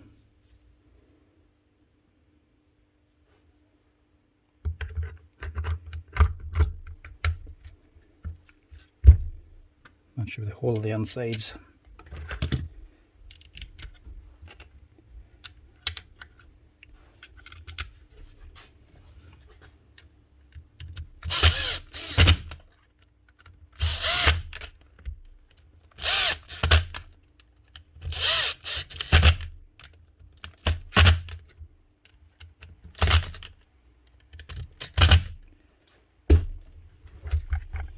That's the motor in, and you can push these dampers back down, flick out the little cap, push it on.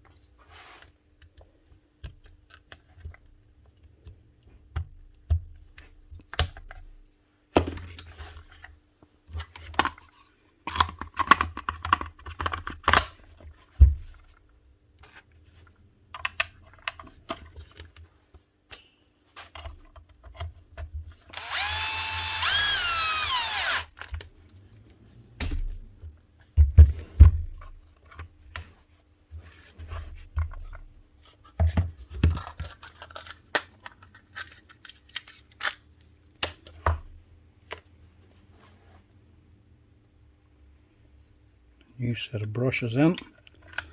As always, maybe a change in armature. Don't want to risk an armature by using an old set of brushes, no matter how much use they've done.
Connect your switch before putting the handle on.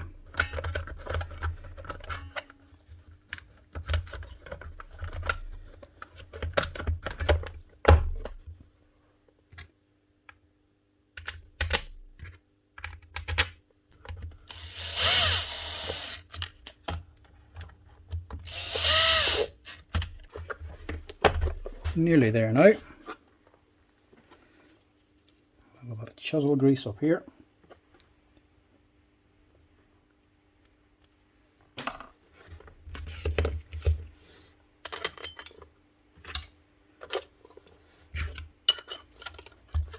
And rebuild your chuck.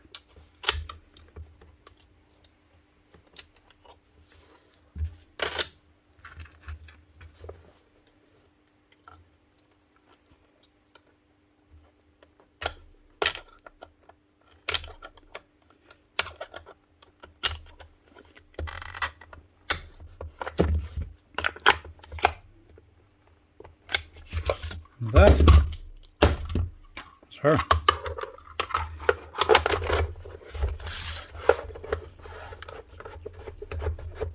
One Makita HR3541 FC from 2020 with a new motor, new O-rings, washed out, and new grease.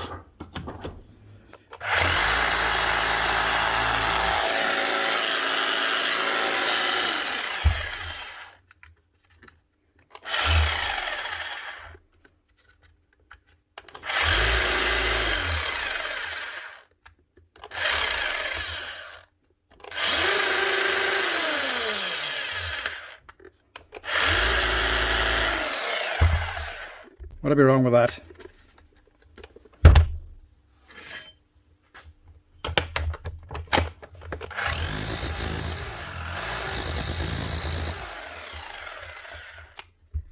That's her. Ready to work again. Pricey enough to fix. The motor and brushes and all to fit would probably about €150. But for the rest, it's all stripped down and wash and everything, you're looking at about 200.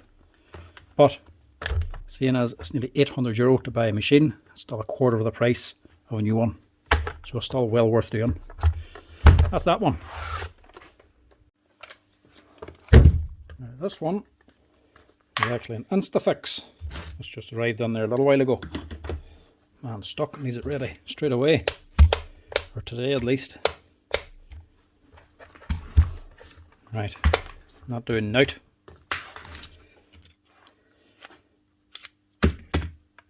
Check the obvious stuff first. It's all chewed up.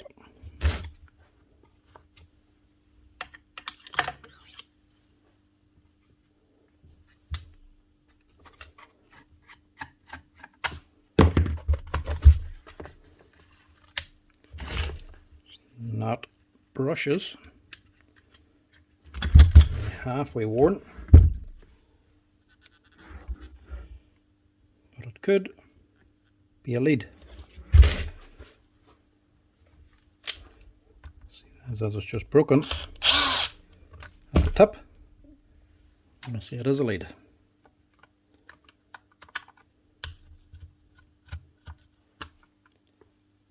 Not going to run like that.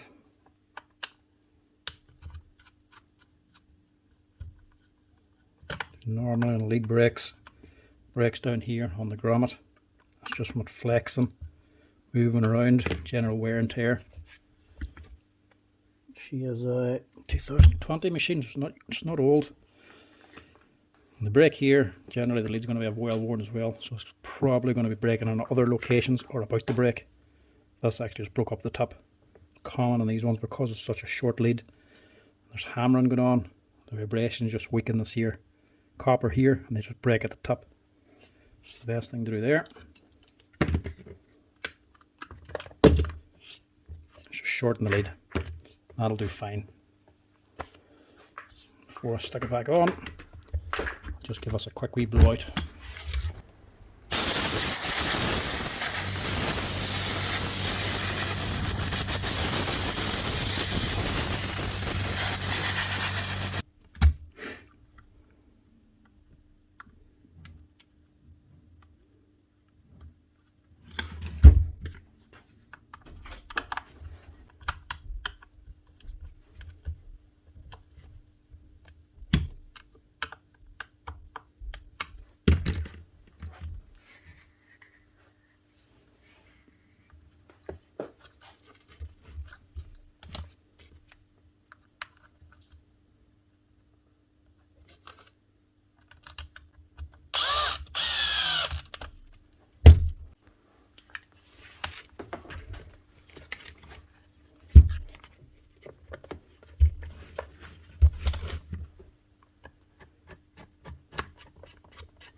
Now, that should be another nice little simple fix.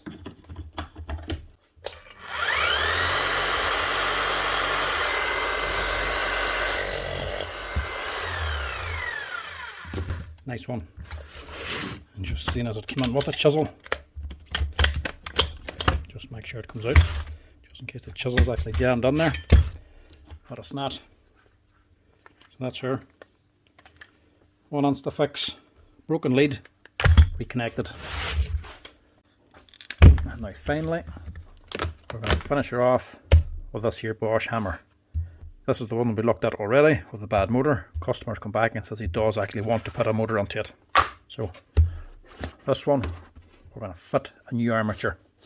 Probably give it a service as well. And we'll just check that gear, make sure that's good. And just to confirm,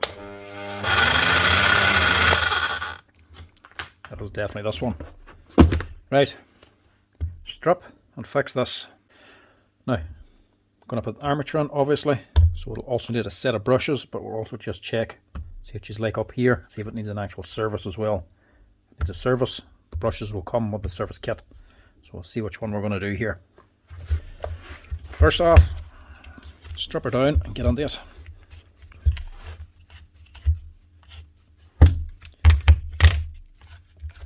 Off to a great start. Bolt is stripped out of the handle. So it's just spinning on the side. I work around that. Or will I cut that off? Just cut it off.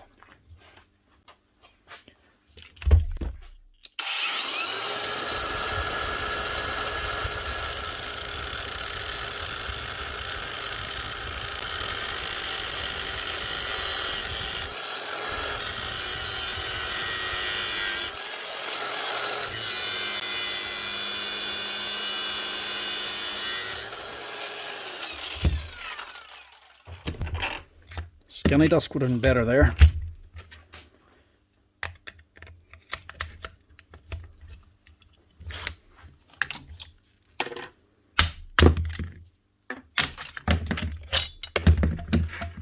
It's a lot easier just to replace that bolt. That's wee plastic insert.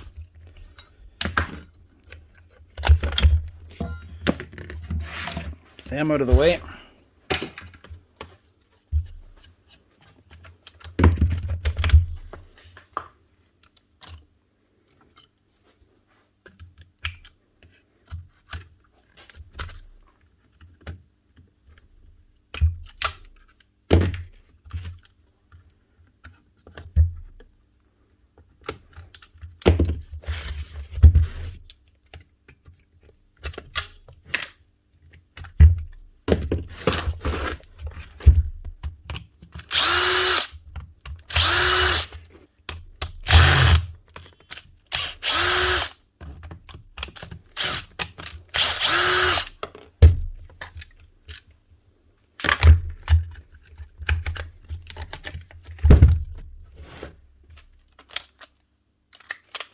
Forgot the cable clamp.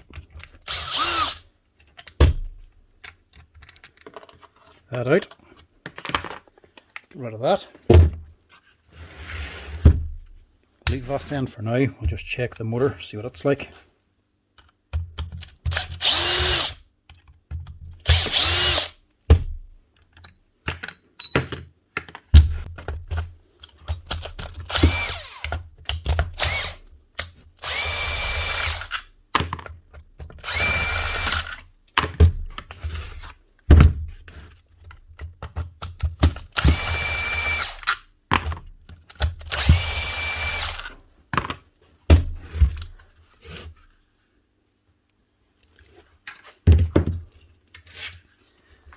Now we get to use the new hammer.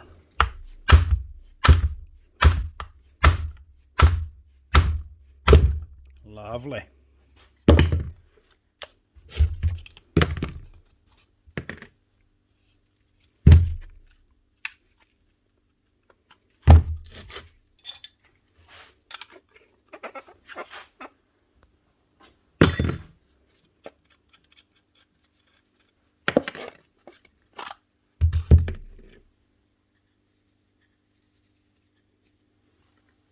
Doesn't actually look bad.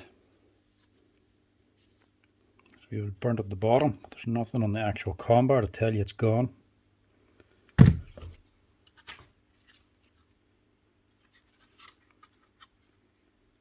Field looks okay.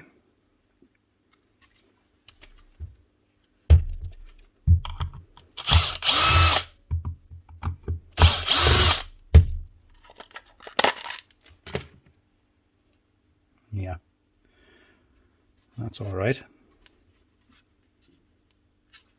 We'll just test this just to be sure.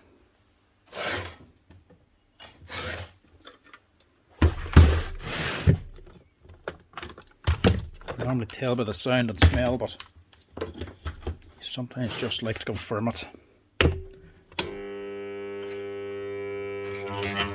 Yep. Same thing. Shorted out inside.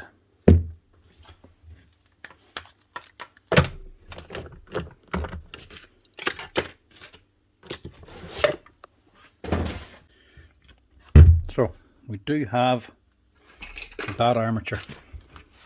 We have a replacement. What's the inside of this like?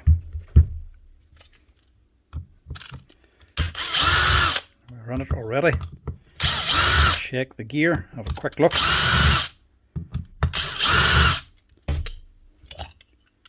Now we need to actually know if it needs a service.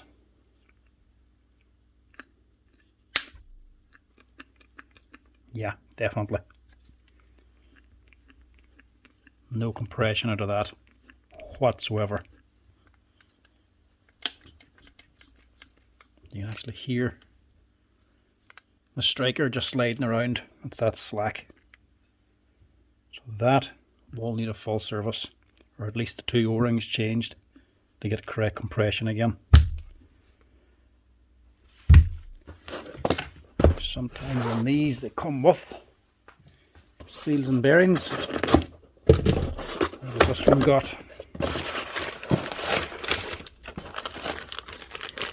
Yeah, there we go.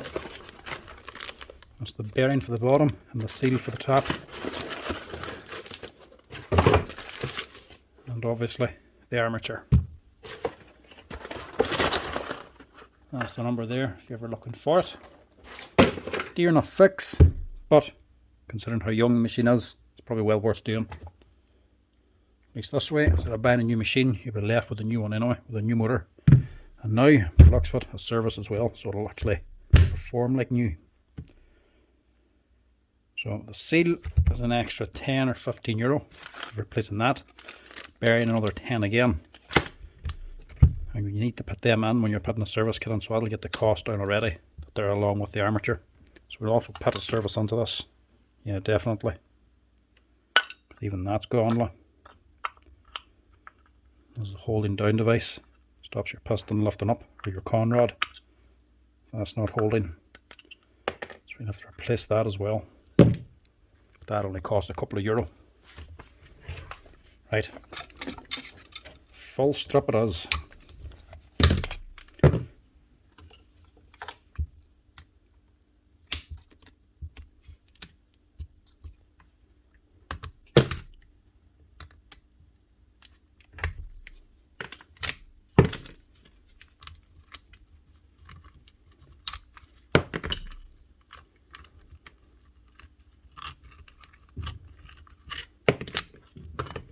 Move that.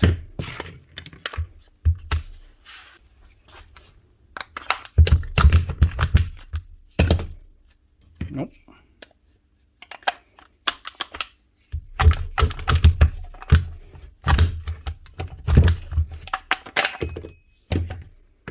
That off. Another little clip there.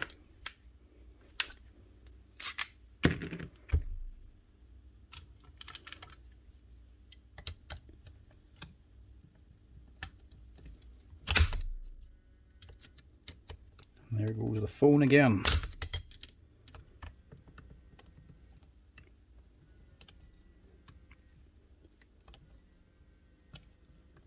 Oh, just wait.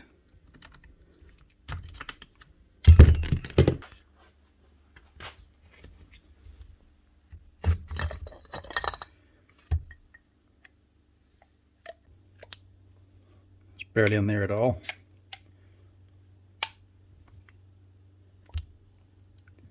See how slack that is? It's not going to give you much compression. Same in the piston, big flat edge. This is always the main one. Just be doubly sure the crank is alright.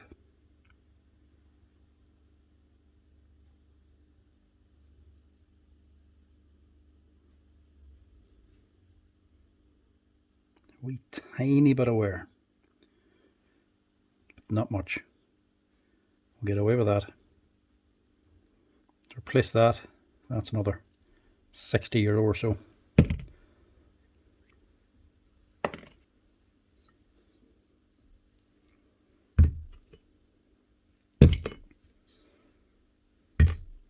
My blind.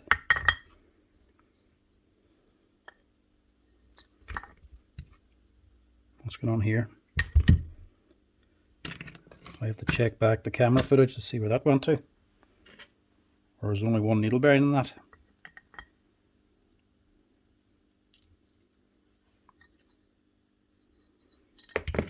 That's the spring. Where's the other needle? That sticks 2 needle bearings, not 1.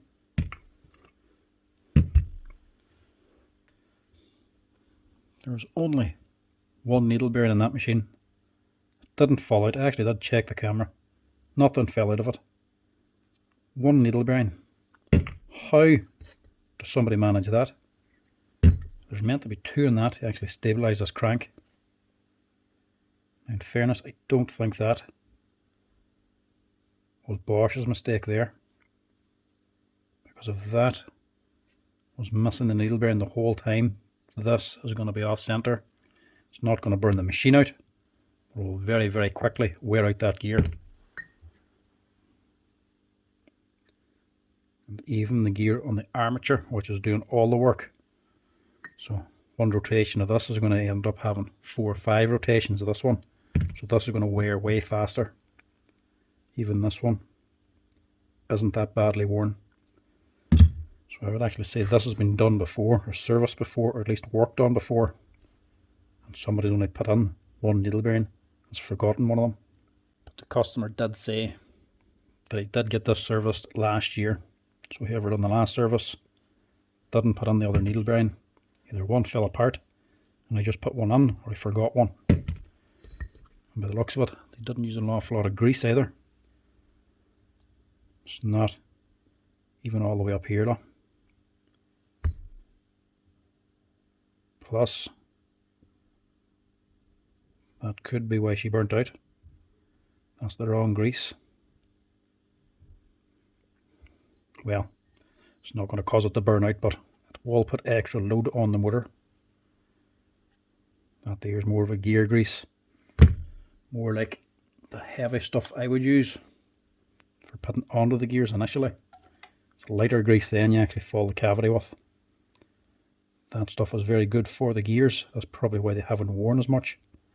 But there's a lot of extra load on the motor because that grease has to be moved around. Plus, because it doesn't move around an awful lot because it's so thick, especially if you're only using this in short bursts, the grease doesn't get all the way around. It doesn't flow. So whenever you're hammering down, it doesn't work its way down into the piston and all. That's why they're probably a little bit dry and worn out. So, wash this out, put in the correct grease, and get another needle bearing as well. We'll get this hammering and run correctly this time.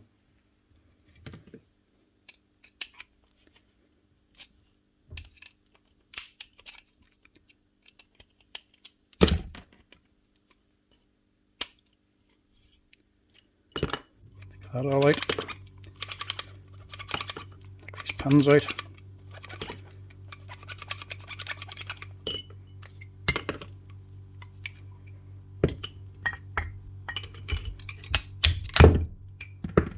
Knock that striker out, which is also a little bit dry looking. Right, start washing. Now, last two things. Holding down device. Part number here for the top cover, replace that, and one more needle bearing, which I think will chance 2 instead of 1 this time. Actually, we'll do the seals here first. Just get this out of the way.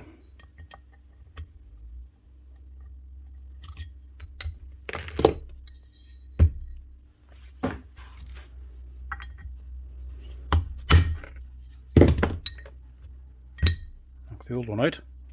That one might have been alright, but new one comes with the armature anyway. This is actually done a little different. The wee triangle piece in the middle is gone now.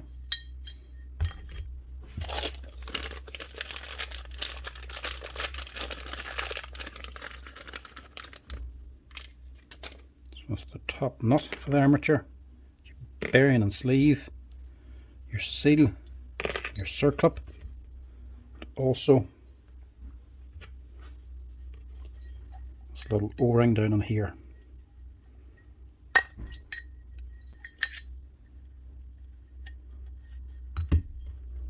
Get rid of that as well. A little bit of grease first, just before that O-ring goes on. Slide that new one on. Make sure you're putting it onto the first lip, because the second one's actually for the C-clip. The O-ring is sitting on to the bearing, so it goes onto the first one. You'll know you're on the right one because it's very difficult to get onto the C-clip one. Don't need that. Your bearing, and then obviously lip side facing in.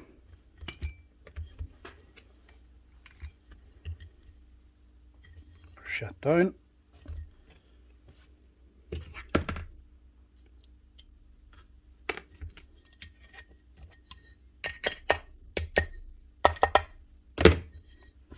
That's her.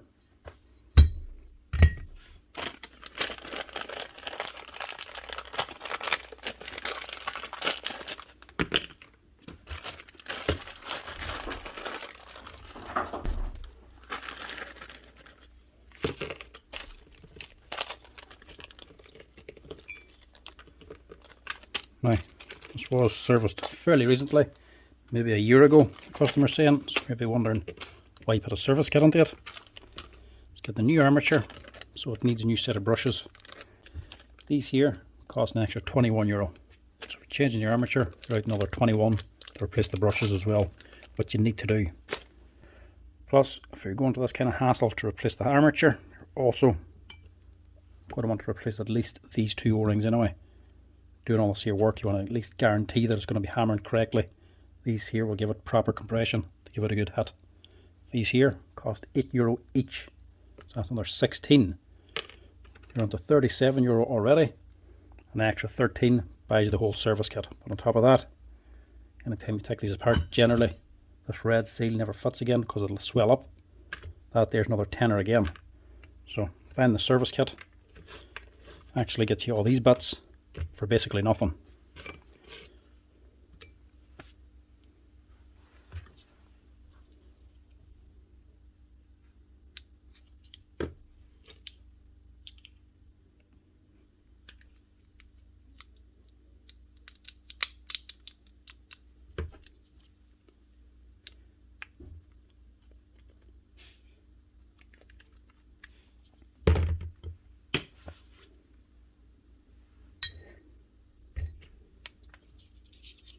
Just get all these lubed up first.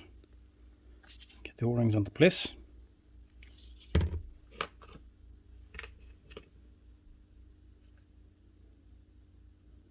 Now the green always goes onto the piston, the black onto this hammer. Don't go the other way around, they're not the same.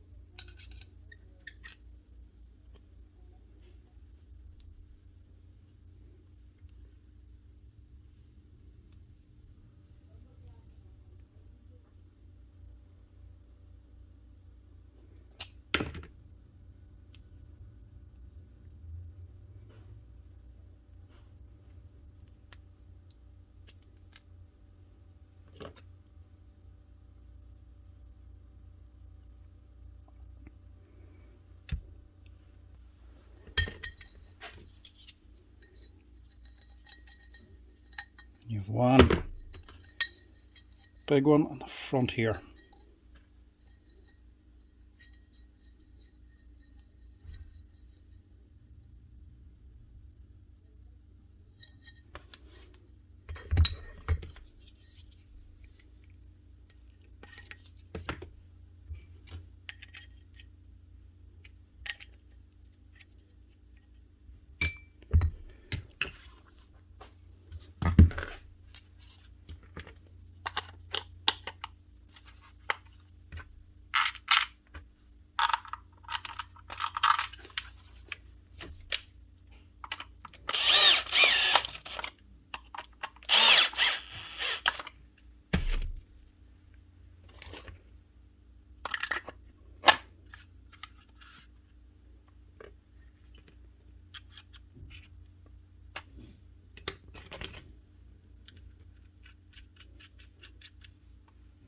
Just tighten this.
Leave those ready to go.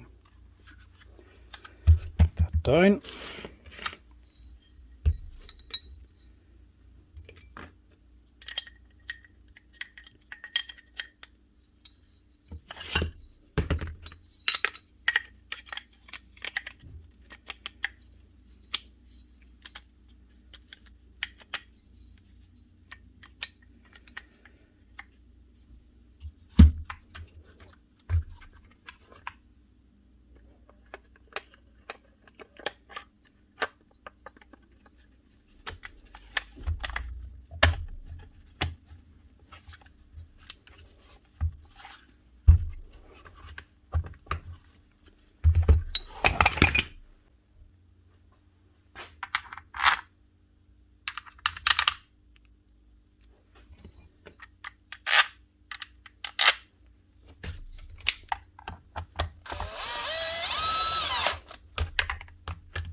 Now, I'm hoping this isn't gone.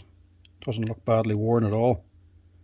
Tips do look a little worn. They're not totally flat, but they're not sharp. And the sides of the gear aren't worn at all. So I'm hoping it's just the tip of the teeth that's worn. If it is, that should be fine. But I'll not know for certain until I switch the thing on. So let's turn this on and it's still rattly. I'll have to open it up again and replace this. But that there costs another €50 for that there gear. So I'd rather not change it unless I absolutely had to.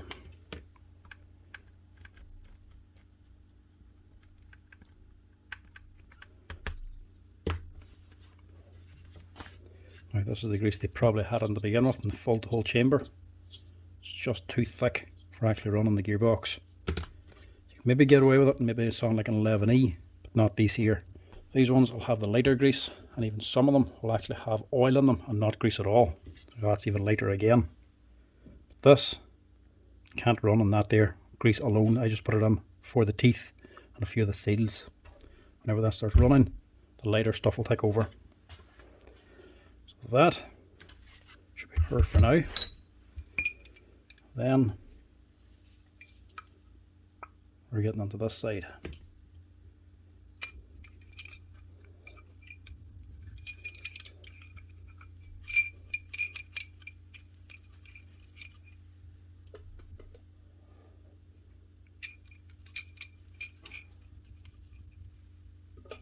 Bit of grease in there.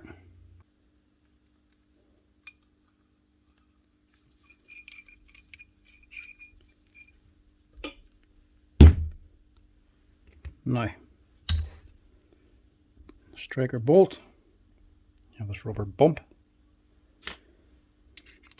and the steel ring that takes the pins.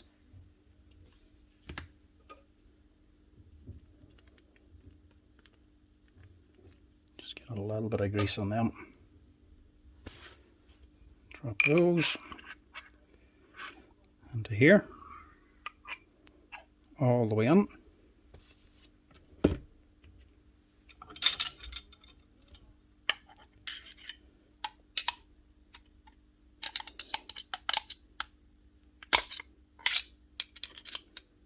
And line up your holes.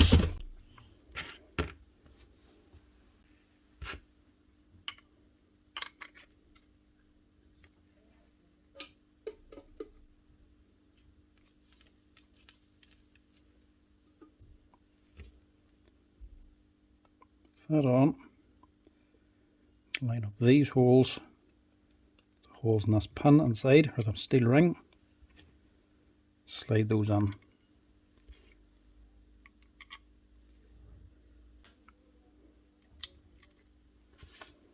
Then you have a new steel ring to lock them in.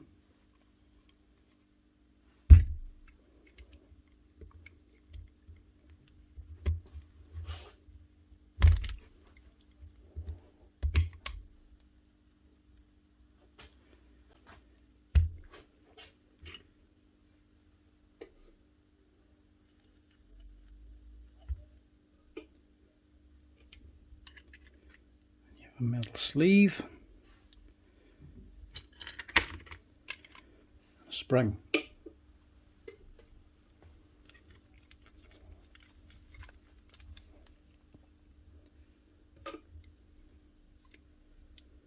That's all this side.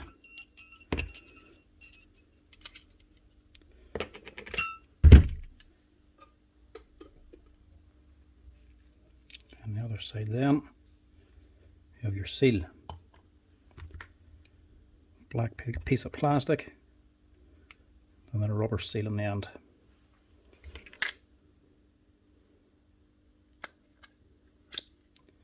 That slides on there. That's set a second. We'll finish this side.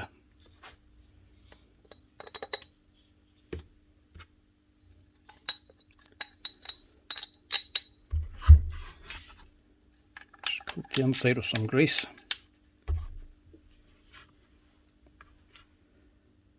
Then drop on your piston.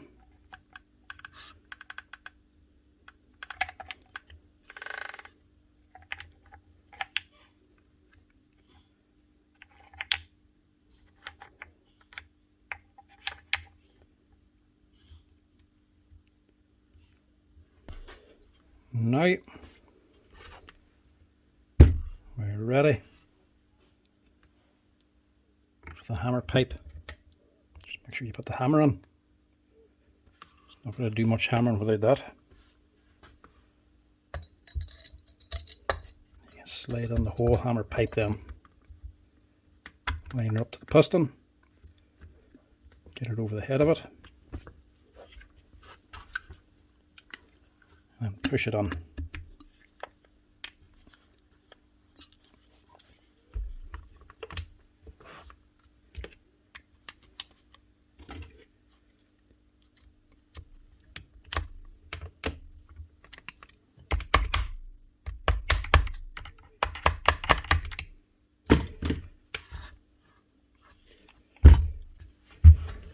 Now, before we put the grease on, get the top ready.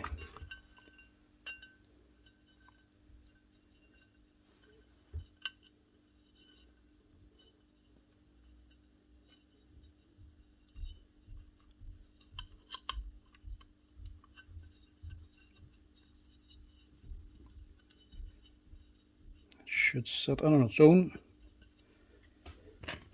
Then on top of that, you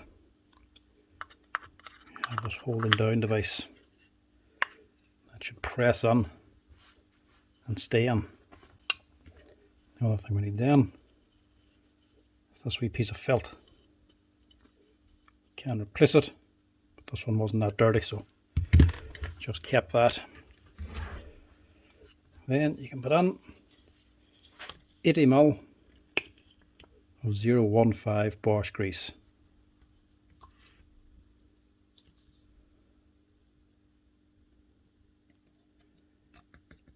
Get it all in there.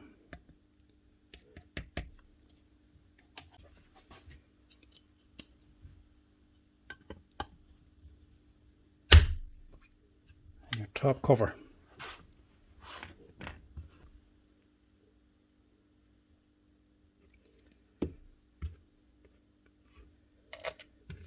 A little Loctite, same as the other screws, just to hold them in place. You don't want them coming out. That is a hammer, so this is going to vibrate. You're better off with a little bit, just to make sure they don't come loose.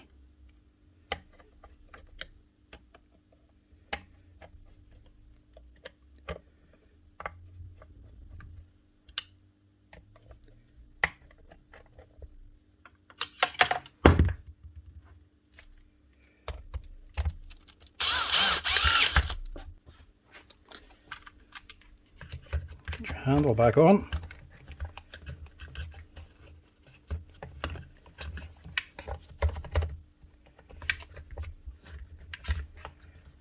Pushes in and then drops down.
tool grease in there. Tool grease is never to be used in the hammer section. Now this stuff is Makita stuff, but this is only tool grease for the chisel. It's not for the hammer section or for gears. Actually, there's a warning on it saying it's not gear grease. Don't ever be tempted to save money and use the tool grease in the hammer section. It'll do absolutely nothing.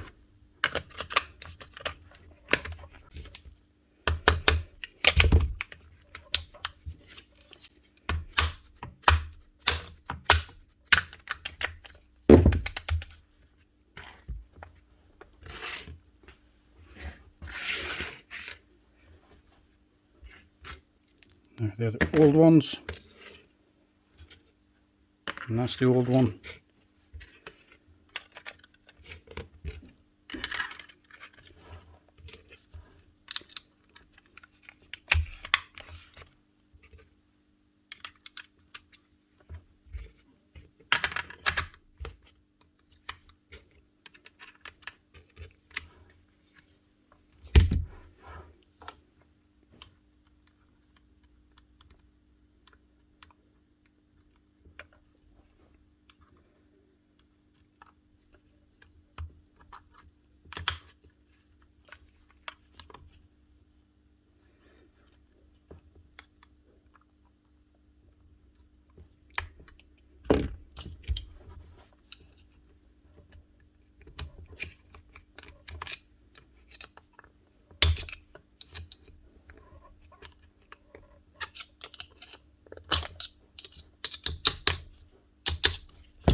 And your cap, that's the old nut,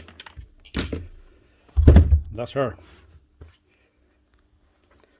Now the main question now, what does she run like, and what does she sound like, more importantly, because this gear could still be bad.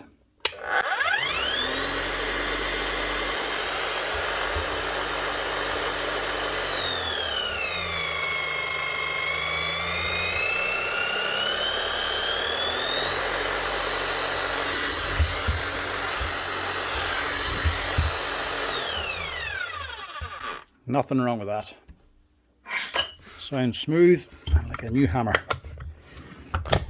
Needs to be now hammering like a new hammer.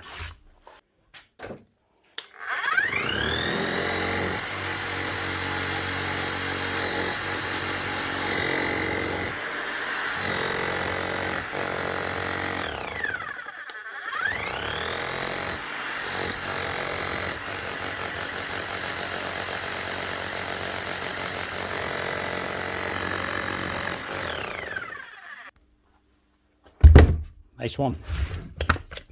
Sounds good.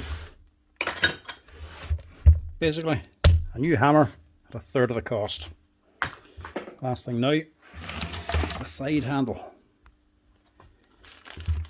And the bolt that I cut, it's not a problem. Sold by Bosch. Part number there if you need it. Just buy that, or just get an M8 bolt the right size. Have to take this nut off. The insert on it, which is stripped out, sadly, is not sold on its own. It comes with the side handle. That costs about €15. But I do have a second hand one, so that'll do.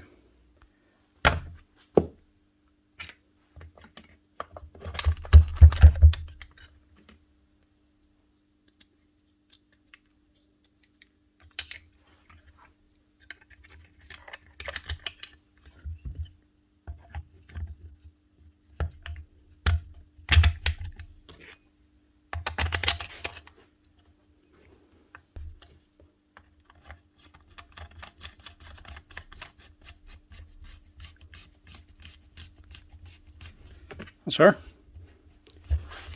One Bosch GSH5CE. A complete service, new armature, and a wee repair to the handle.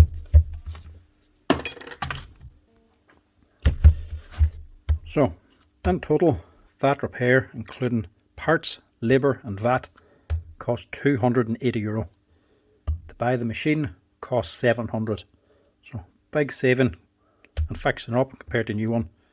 when they're this young, under 10 years old, it's well worth putting a new motor onto it and a new service kit. Gets it running and performing like a brand new machine for less than half the price. Anyway folks, hope you enjoyed this tool repairathon on hammers, which wasn't only on hammers, but a wee bit of extra didn't hurt. Anyway, thanks for watching folks. Hope you enjoyed it. Hope you take something from it. And remember, if you have broken machines, always check to see if they're worth fixing, either by somebody else or by yourself. If you have one of these machines, that's how you put a new motor onto it. Thanks for watching. Give us a wee like and follow if you're enjoying these here videos, and don't forget to hit the share and subscribe button as well. Anyway, thanks for watching. Cheers folks.